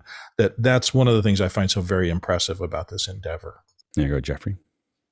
So I'm going to give a quick update on what's going on the YouTube side because, as you know, a lot of people have been asking questions all this week on this. We do have the new YouTube channel. It's technically been around for a while now, but basically with the YouTube page, basically we now can schedule events, which is great. I can put everything into play, so I don't have to rush on the last few minutes to get everything up and running on YouTube and go from there. Like I said, we have a small snag that we just have to get to a certain level on YouTube to make that happen. So if you're starting any new shows, that's the embed thing, yes. And all we have to do is once we start it, we just have to go back and restart it, right? Yeah, but once if we do everything that they say, then that should go away. Is that 10,000 followers that you have to get to get partner? No. They said that we have to be a partner channel and we have to have AdSense activated for that to happen. Okay. Now, I also read something about since we're nonprofit that we can go through another step to do that as well. I haven't read through all that just yet, but that might bring that in as well. We'll see what happens. But for now, I think we got the plan going, and of course everything is working from there. So you can go to the channel. It's best to go through Mukana or officehours.global anyway to do that. So, Coach Stefan. I just want to come back to the sync issues you mentioned earlier. Is there something we as panelists can do to deliver a better signal or a signal that's better in sync? Yeah, that's what we're going to test is what we need to do is individually test all of the panelists and just see what their sync actually is. So if we get to a point where we think that all the panelists are coming in at the proper sync, and then we know that everybody's at the same place. And I bet you our sync across the show, if all the panelists are right on, I bet you the sync across our show will be very close, plus or minus one frame. I think that the reason we're seeing so much variance in it is not because that our single sync is off. It's because individual panelists just have different sync, and mine might be off as well. So, go ahead, Chris. Do we know, or do you know, if you measure the sync, say, at 090 versus Alex's house versus Preto's house, do we know that it'll be consistent across multiple sites? We don't know that for sure. I bet you it'll be pretty darn close, in that delivery. Now, again, you may gain, as Courtney was talking about, gain or lose frames here and there as it goes through that process, for momentary stalls. But I think overall, once it's settled in, it should be. And again, I think that our sync is better now because we're pulling all these 1080p. So if you go back and look at the older 1.0s before we were testing 2.0, that's important because once we started pulling ISOs for this testing, which happened 6 months ago, we actually rectified, I think, a lot of the sync issues, because what's happening is that when we go in the old 1.0 before the 2.0 testing, before Zoom ISO was being used, it was going from a low resolution to a high resolution in video while sending the text, and the beginning of every person is out of sync, as it does that, and then it comes up to speed. So the just starting to test 2.0 made 1.0 look dramatically better. So it may look like a small thing when you compare what we look like now. You want to go back to pretty much last July. Last summer, last July. Go back and look at a 1.0 in July and see what you think of the video and how it looks in the sync. Then come back to look at 2.0 now. It's like night and day, and so just the mere testing of it made it better. And then now, and it just looks so much cleaner, that now that we're there. And I also want to say, we've talked a lot about the back end, but a lot of the reason it looks a lot better is also because of the hard work that the panelists have done. All these ruthless reviews and expensive cameras and better lighting and everything else. We look better than anybody coming in on a remote. If you watch broadcast, this is at a whole different level. And so it's great, it's a lot of people doing a lot of work. You could never do this. I don't know if you could never do it. Like an Elon Musk could do something like what we're doing, but almost nobody else, because no one else would, like corporate, we get caught up in 1,000 meetings and, how much money are we spending and what does this look like? We're creating something that can't be created almost any other way, because, there'd be so many meetings about how much money are we putting into this and it's not working. And this isn't, and whose budget is this coming out of? Like, welcome to, that's like, welcome to my world for the last 10 years. So anyway, that's what I really got clear of a couple like last week was like nobody else could do this other than a bunch of people a bunch of really smart people that are technical that are willing to put in their time to make it work. Yeah, go ahead, Chris. So what's the ROI on this, Alex? Very, very, very high. The level of funness is it's very high. I want to drop an earbug in your ear. I had a really interesting talk with Preto last week, and I really want you and Preto, please on your magic calendar, because I know that no meeting ever happens unless it's on your calendar. Give yourself 15 minutes uninterrupted, the two of you in a Zoom meeting. He has a super interesting idea and some numbers to show you. Please, as long as it has to do with rockets, I'll be okay. So no, I want NFTs of rockets. Like that's I'm going to pull it all together. This in is our own worth Bitcoin. 15 minutes of your time. Yeah, we'll talk, John. Okay. Ping me. We'll have a chat. Go ahead, Courtney. Just to get to the back to the final sync, since we've gone to 2.0, and if the panelists come in, is now your Zoom ISO always requesting a 1080p signal from each of the panelists all the time, as opposed to going back and forth between the icon size and the full size? So that should keep sync more consistent then, Yeah. And if you go back to last July, you'll see a very wide, there's a whole bunch of things that changed since last July. The quality of the panelist shots and audio, the editing, everything. If you look at where we are now from where we were, and definitely go back. We should definitely go back to. I have the recording. I gotta find it again. I'm gonna put it to give it to somebody else because otherwise I'll lose it. I have the 325, from 2020 recording. Like that was the first one, and I should give it to somebody else before I lose it because I'm give it to me. I'll store it for you. Yeah, you're the storer of things. Anyway, because it's important because it looks so bad. Like it's just so bad. And so I think that, showing what it looked like then, show it what it looked like a year ago, show it what it looks like later this month, it's a lot of progression. Actually, Alex, I would really appreciate that because we're creating some roll-ins for the rocket show and I could totally use that. Okay. All right. Just remind me, You should pick a show from every month and just string them together and the evolution of office hours. Yeah. No, so the first one would be great though. Yeah, exactly. Yeah. So it is, it's a really amazing progression. And again, I think that once we get it settled in, once that we go for a week or two, that everything is exactly the way we want it. And we think that, again, it doesn't have to be the final version, but it just has to be clean. Like right now, I'm really on a hunt to get a better background for the super source. Like that's like my obsession. And so once we get that done, once we know that we're going to start well, all those things, then we'll start adding to this where we start broadcasting to multiple platforms. And a lot of the reason we're going to do that is so that we can measure, we're going to learn a lot about the platforms, like what looks good, which ones look better, because we're going to have apples to apples against many, many different platforms of viewership and length of time of their viewing and the quality of the encoding and the there's all these things. Normally I don't recommend people doing that, but we're going to spread that out across all those platforms. Then we'll go and see how much further we can distribute. So my goal is by the end of the summer that we find sponsors and whatever else we need to, put it on satellite. And then I think that'll be the next big step. So I know I've said that a couple of times, but it'll change things a lot. Like when, I do enough work in this area that like I know what will happen, but we have to make sure that it's really, really ready to do that. Let's go to the next question. Yes, Dave Kaufman, Vancouver, British Columbia, up first here and says Office Hours 2.0 seems mainly about the new graphics and testing HD. What are the challenges with HD that you're facing? Go, John. I don't think HD is the problem.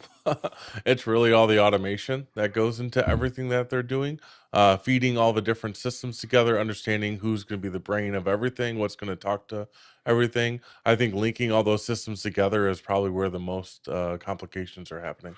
Yeah, go ahead, Bill. I know as little about the back end as anybody probably on this panel, but the thing that keeps impressing me is the abstraction of all the complexity.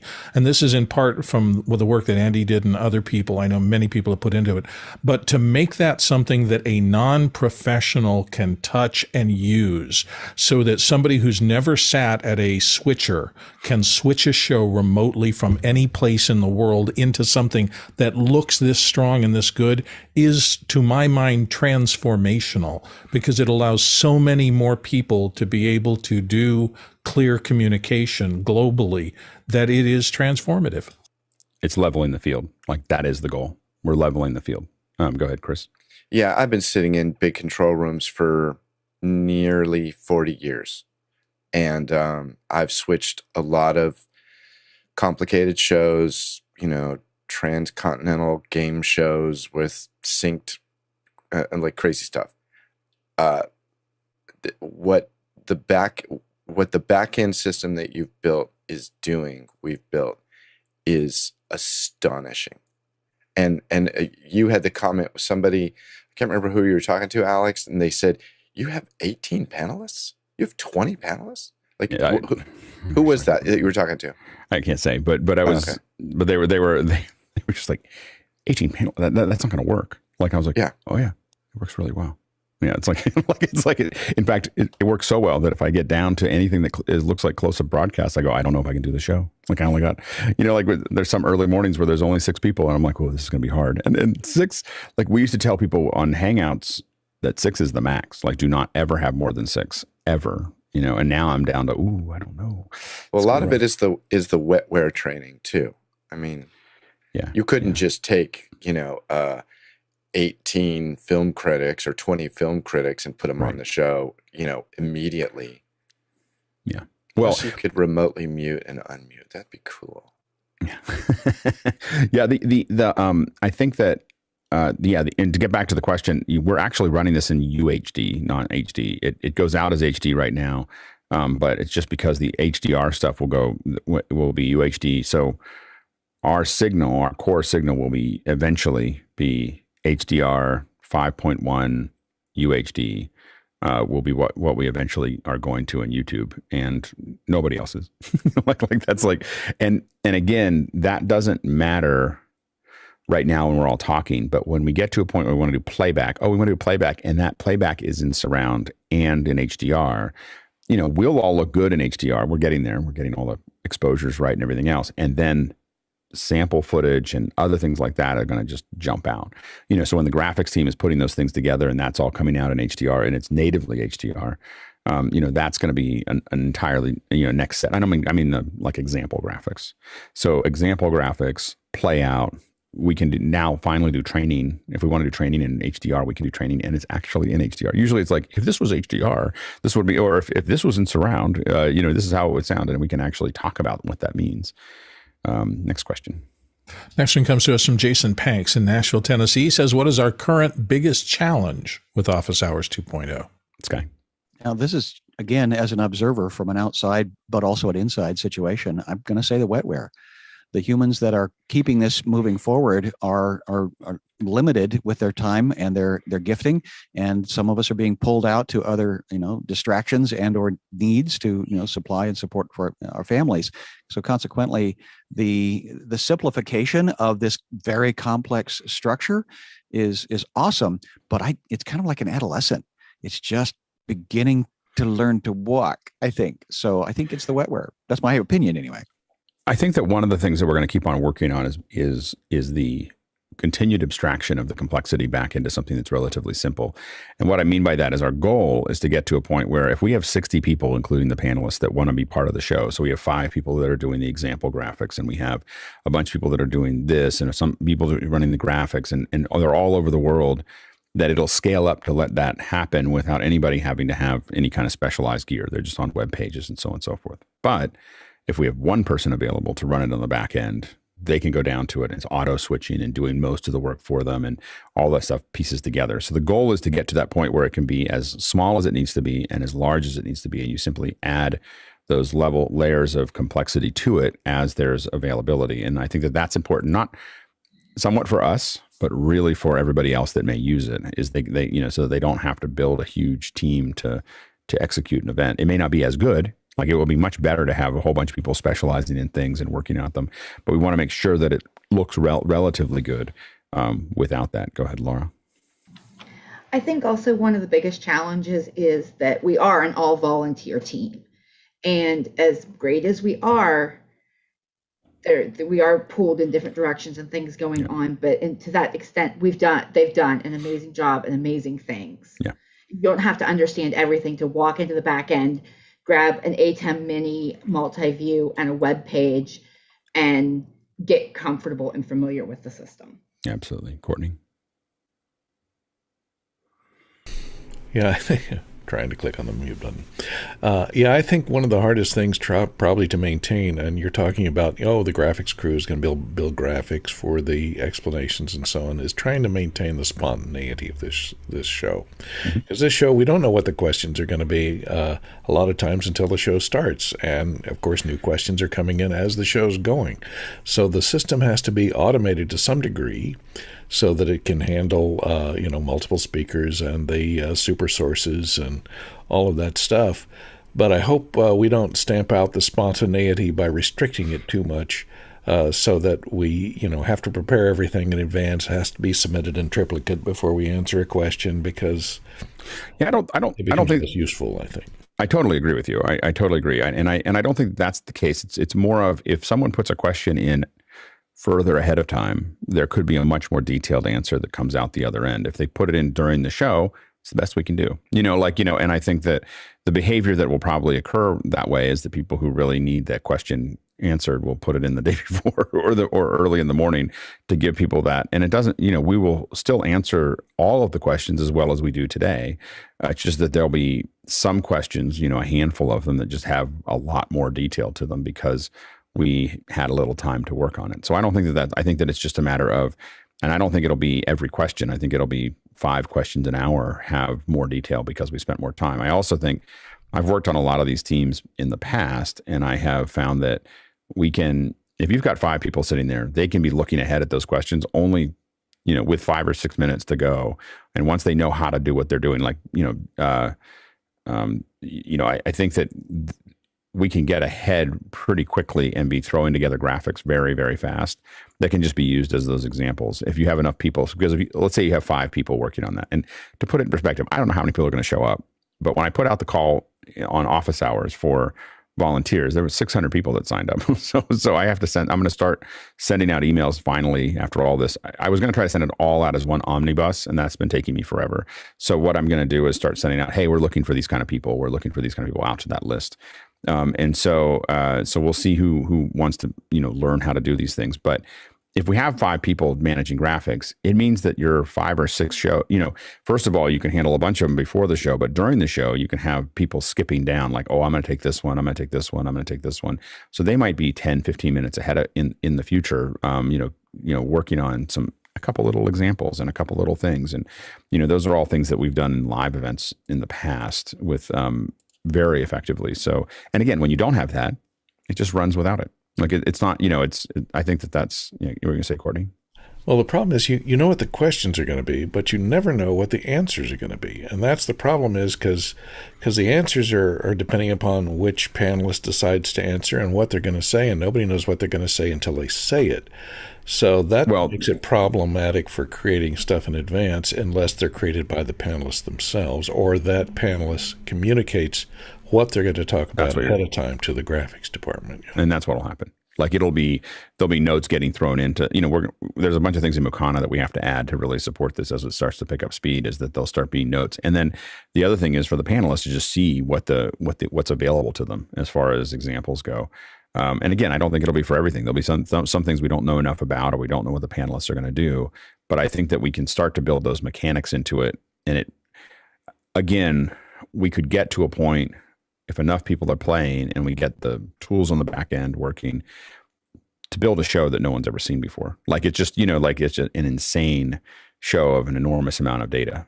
We're already getting to a point where we're speeding up our velocity in a lot of places. And I think that I think it could do some interesting things. Go ahead, Sky. Well, to Courtney's point, I just want to make sure that we schedule in Fenwick's spontaneity. There you go. Next question. Dave Kaufman in Vancouver, BC says the iPhone app that switches, I think it's audio tones, not audio times, with colors is a brilliant way to measure real-time sync. Do you think it could enable concurrent sync, like being able to sing together? Go ahead, John. The issue with that is on the return audio, that additional latency is applied. And so if you need to sing together in a true sense, not just have an output of synced audio across multiple people, this isn't the solution for that. Yeah. It still won't fix that as much. So I think it'll be still hard. Next question. Jason Panks in Nashville, Tennessee is up next, and he says, any hardware or software replacements being considered? There will probably be very little hardware and software replacements in 2.0. 2.0 is the rest of this year is a progression of what we have. It's not, we're not going to start pulling things out. That would be, destabilize the system. Go ahead, John. Alex, what are you going to be using for playback? Most likely HyperDecks, we for a lot of the playback, we're probably going to end up using Softron, because it allows us to do the HDR. We can put out the HDR. We can put out potentially, 5.1 or more, 5.14, 7.14, 9.16. So all of those things can be done from Softrons on the air. And they've added a lot of so they have a 10-bit out, 10-bit output. I can put as many channels out as I want over Dante. So there's a bunch of things about that, and they've added those based on some of our requests. So those are there. So Softron will probably be what we put out the big stuff. HyperDecks are easy to do the other stuff. And again, the big problem, we would probably use Playout B for a lot of it, except for the fact that we still are waiting for 10-bit, which is absurd to do for Playout B, but it's something that we need as we kind of go down that path. And so, but I think that's where we're kind of leading to at the moment. And again, we looked at even QLab, but QLab is still only 8-bit. So those are 10-bit output with up to 64 channels of audio, which we don't need right now, but we could in the future. Softron has added and made available to us. So I think that might be what we would lean towards. And as far as other additions, we're still waiting. There's a back order on the FS HDRs, but when we get those in, those will be things that we add to the system. And that's what allows us to individually sync every person and individually do final color correction. So if we get all of everybody's color very close, we can literally fine tune every person inside those boxes. Next question. Douglas Carmichael back again with, would there be any way to apply audio processing, including noise reduction, to incoming audio on the back end? Go ahead, John. So today we can do that as a group, but until we have the individual audio via Zoom ISO or whatever the future of that looks like, we won't be able to apply that to individual channels. Yeah, and we may in the future. So we'll keep on playing with that. Next question. Dave Kaufman in Vancouver, BC, back with, is there a block diagram of the Office Hours 2.0 data flow? I bet you there is. I just don't know where it is. And it's constantly moving, everything's being changed all the time. But I think that we should probably see if we can put that up sometime in the near future. Next question. Looks like Terenzio in Vancouver, British Columbia says, sorry if this was covered already, will Liminal and Zoom be offering an audio control option to help line up video and audio? Thanks. We don't have that information.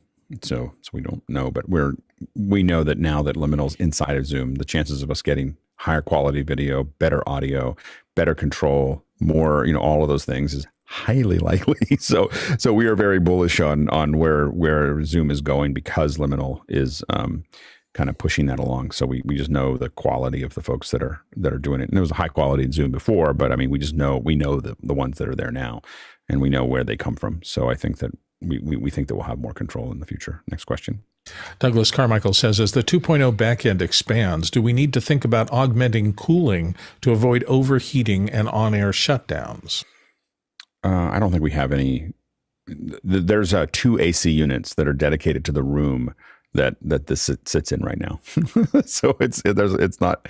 I don't think it ever. The problem in that room is not that it's too warm. That's usually everybody's there in a sweatshirt. Next question. Next one from Chris Widener in Lafayette, Indiana. He says, for Office Hours 2.0 second hours, what will we need to do for sample footage? Would it be better to submit it for processing to the team for playback, or play it back ourselves into the system via our Zoom feeds? our goal will be to submit it to the team over time. So we'd like to get to a point, if there's examples, that you're submitting the highest quality version of it to the team, especially for a second hour that you're going to show stuff, and then you'll call it out, or we'll talk about what that is and everything else. You can still do it for now. We're still going to cut it in there, but our goal is to get to a point where we can get a higher quality video and audio if we have it locally. So that process has not been sorted out yet, and it will take months to get there.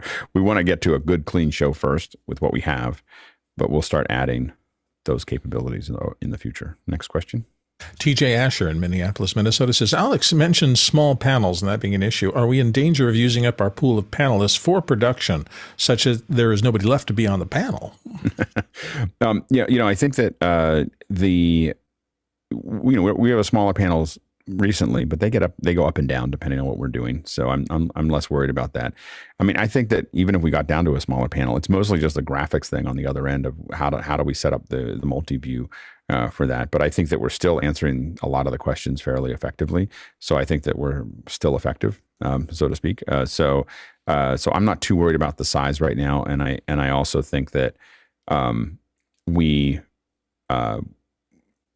we expand what we're doing, we're going to have more people that are interested in being the panel. So I feel like that's going to be, it'll just be a lot of newer, and we see new people popping in here. And if you're interested in being in the panel, I would highly recommend doing it now, as opposed to later, because a lot of it we'll do is like, who do we know? And who do we, because there's going to be some point where we have to start making decisions about like who's going to be on and everything else. Cause I believe that we'll get to a point where we have more people than we have spaces.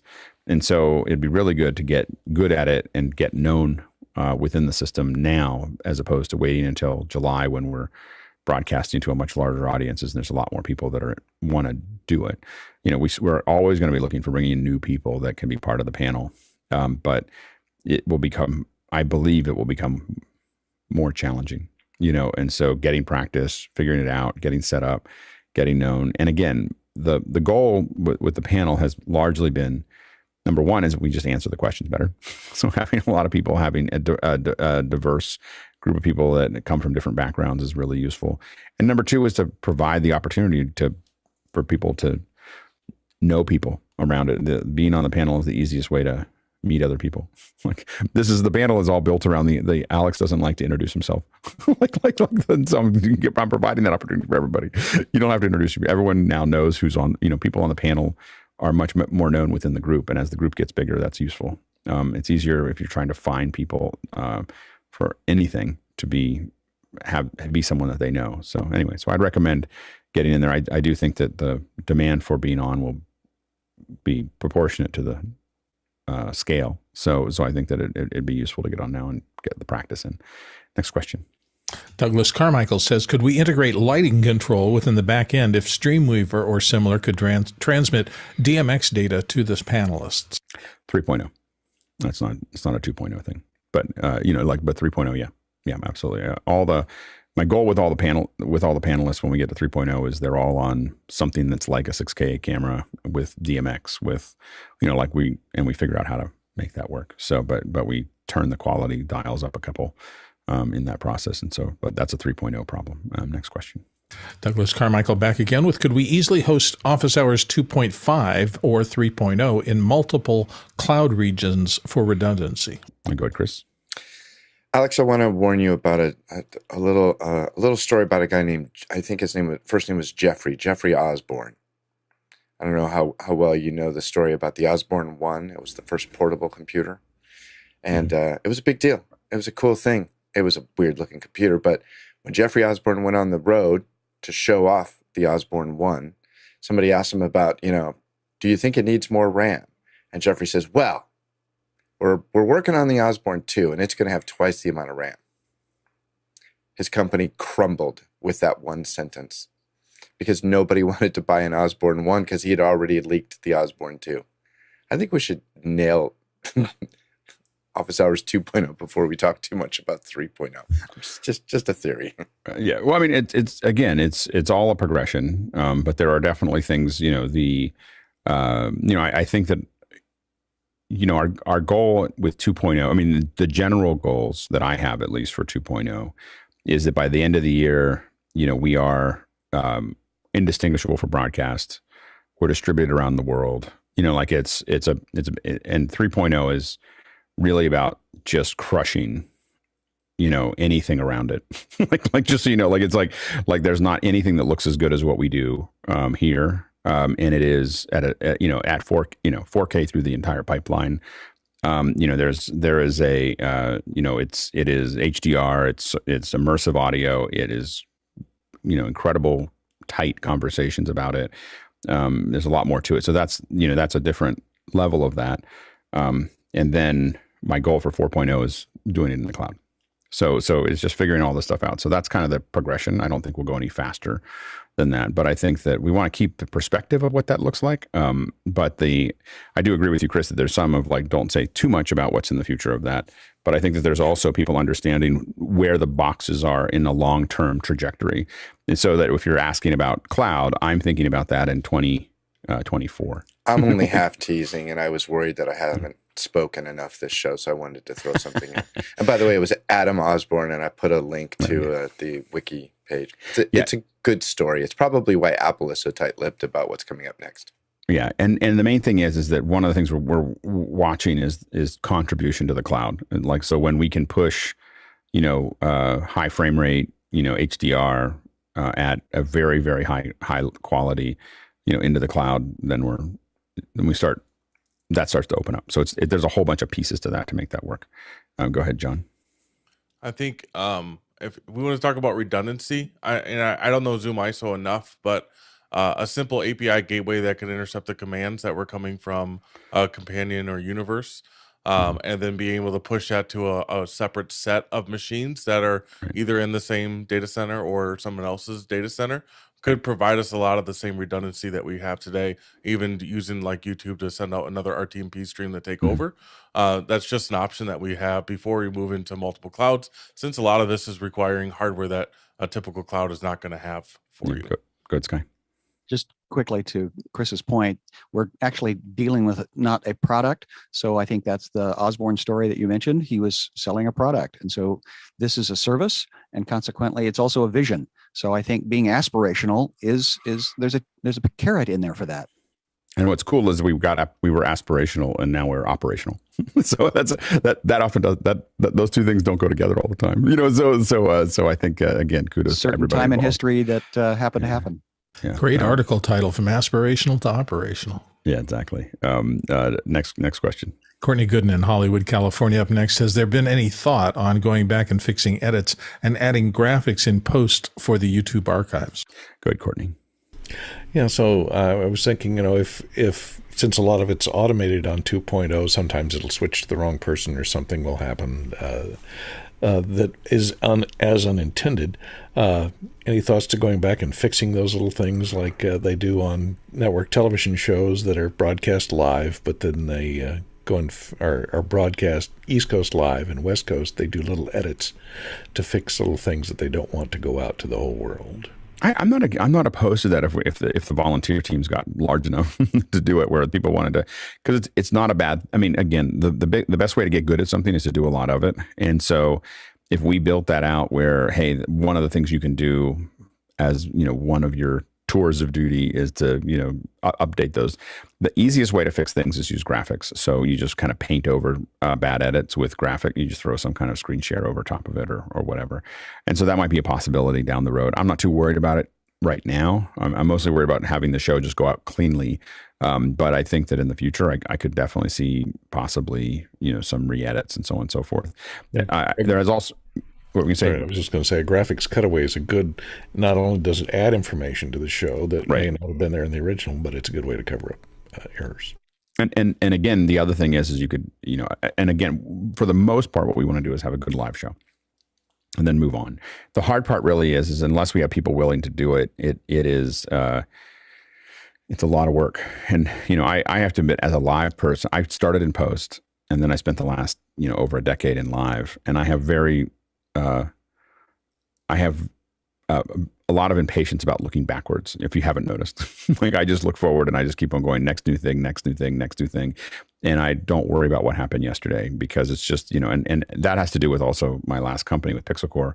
We were doing, 3 to 5 shows a week somewhere in the world. And, anybody who wanted to talk about yesterday, I mean, usually I'd forget everything about a show by the evening because I was already on. I mean, I'd literally sometimes like the show would end and I'd be on to the next show.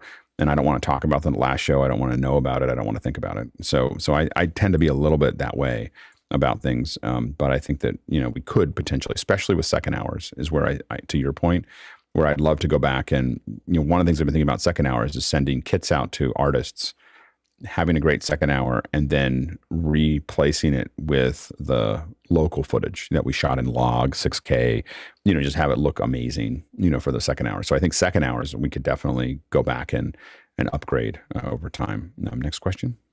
TJ Asher in Minneapolis, our friend, says, how will we communicate the changeover from the webinar to a normal meeting to the producers who participate through the Zoom webinar? There are 117 of us here today. We're going to keep on telling people that it's happening, and then we'll put it out in the email that's going out. I have to. One of the things that I'm working on, and one of the reasons we're going to keep on doing the webinar for one more week, is I have to rebuild.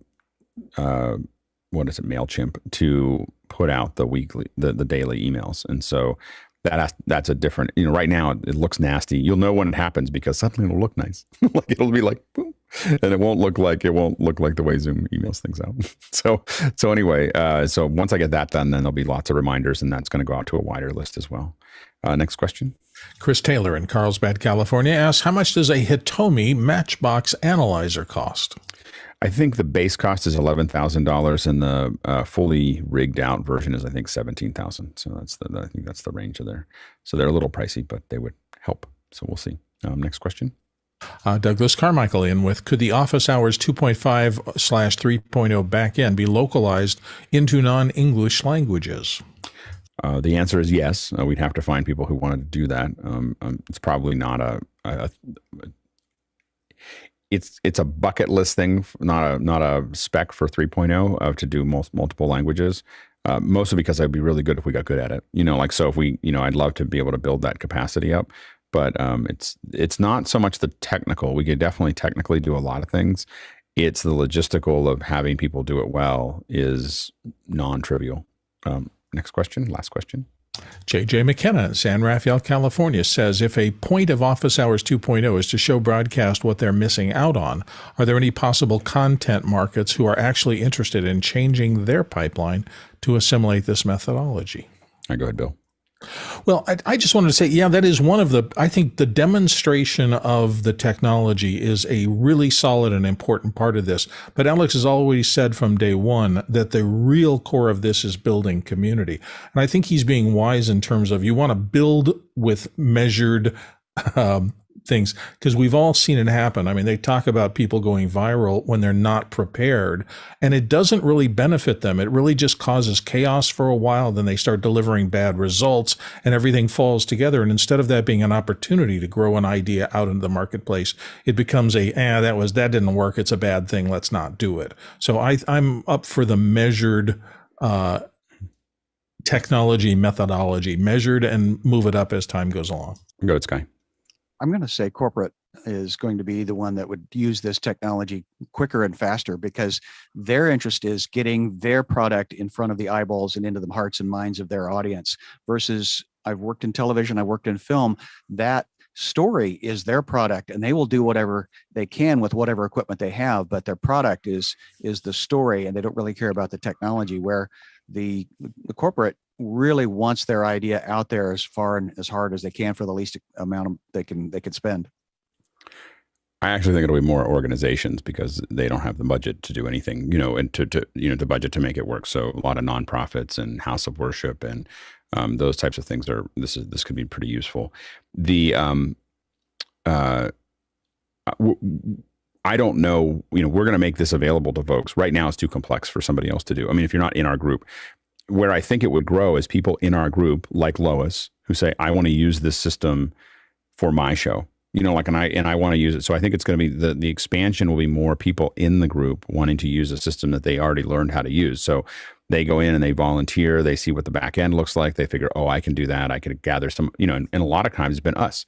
Tony's show, the Belfast method, the Caheo concept, like all these different things that we've done are a bunch of us. The space, of course, is the biggest one.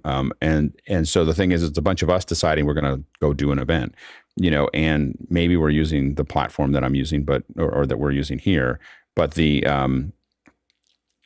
but I think it's going to be us going out and using the platform when it makes sense for us to do it. And I wouldn't recommend it. I mean, Lois is helping us figure out multi-tenancy right now, but I think that I wouldn't recommend anybody use it just yet. I think that it'll get a lot more solid by the end of the summer. So I think that we're going to get to a point where we get good. First, you get it working, and then we start refining the process of how it's working. So we want to get to a point where on the outside it looks clean and it looks amazing. Then on the inside it becomes easier and easier to use is the next piece, and that's going to take months, of work for us to kind of figure out how to do it. I also think that we're pointing towards something that we may not. A lot of times what happens is that because we're not a company, I'm not trying to figure out how to raise money against it. We're an organization trying to push the future forward, and so that as a result, I'm trying to point towards, hey, this is possible, knowing that it might be some other company that does it. Zoom may look at what we're doing and go, oh, we're just going to incorporate a bunch of this stuff in, and that would be great for us, because what we want to do is create the conversation.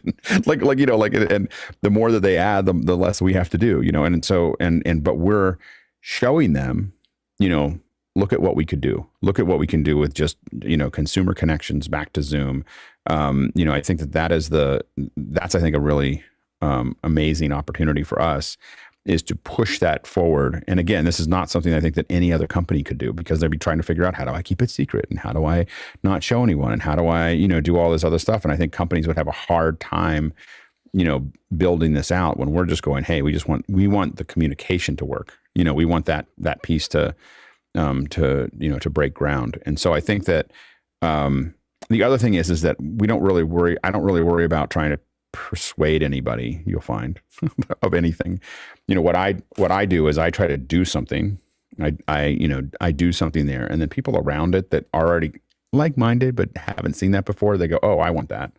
And then there's people next to them that after this happens, which is what's happening now, there is those folks who start to pay attention, and then they join the thing. And there's some point on this graph where this becomes so big that it just rolls over everything else.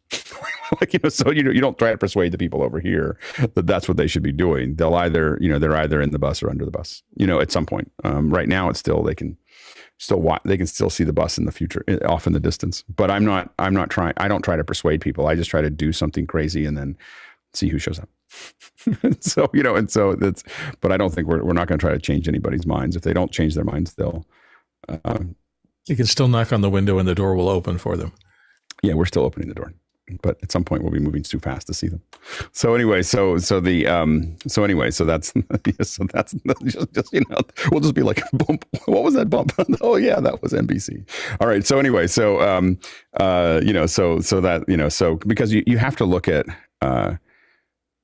if we allow everyone to produce content at this level with almost zero budget other than effort, and people are able to talk about what they're really passionate about, and there's 1,000 things of different subjects to be covered, what time do they have to watch other things that are lukewarm, that were basically created so as many people would kind of watch it as possible, as opposed to watching something that are passionate about? So that's all. So broadcast becomes very complicated. People will still watch football, though. All right. Okay. So thanks to our producers. Great work on asking those questions. Great work on guiding our conversation there. I always wondered, top of the second hour, I'm like, I hope there's enough questions to get through it, and then there always is. Good job. Great job by the panelists, and thanks for the hard work that you've done to be part of this, and all the great conversations that you're creating. And thanks to the back end team that makes this all look pretty and makes it all work. We know that it's a lot of work. So thank you so much. And now we're going to go ahead and jump into after hours. Okay, I didn't jump. There it is. There's the logo. There's the black. All right.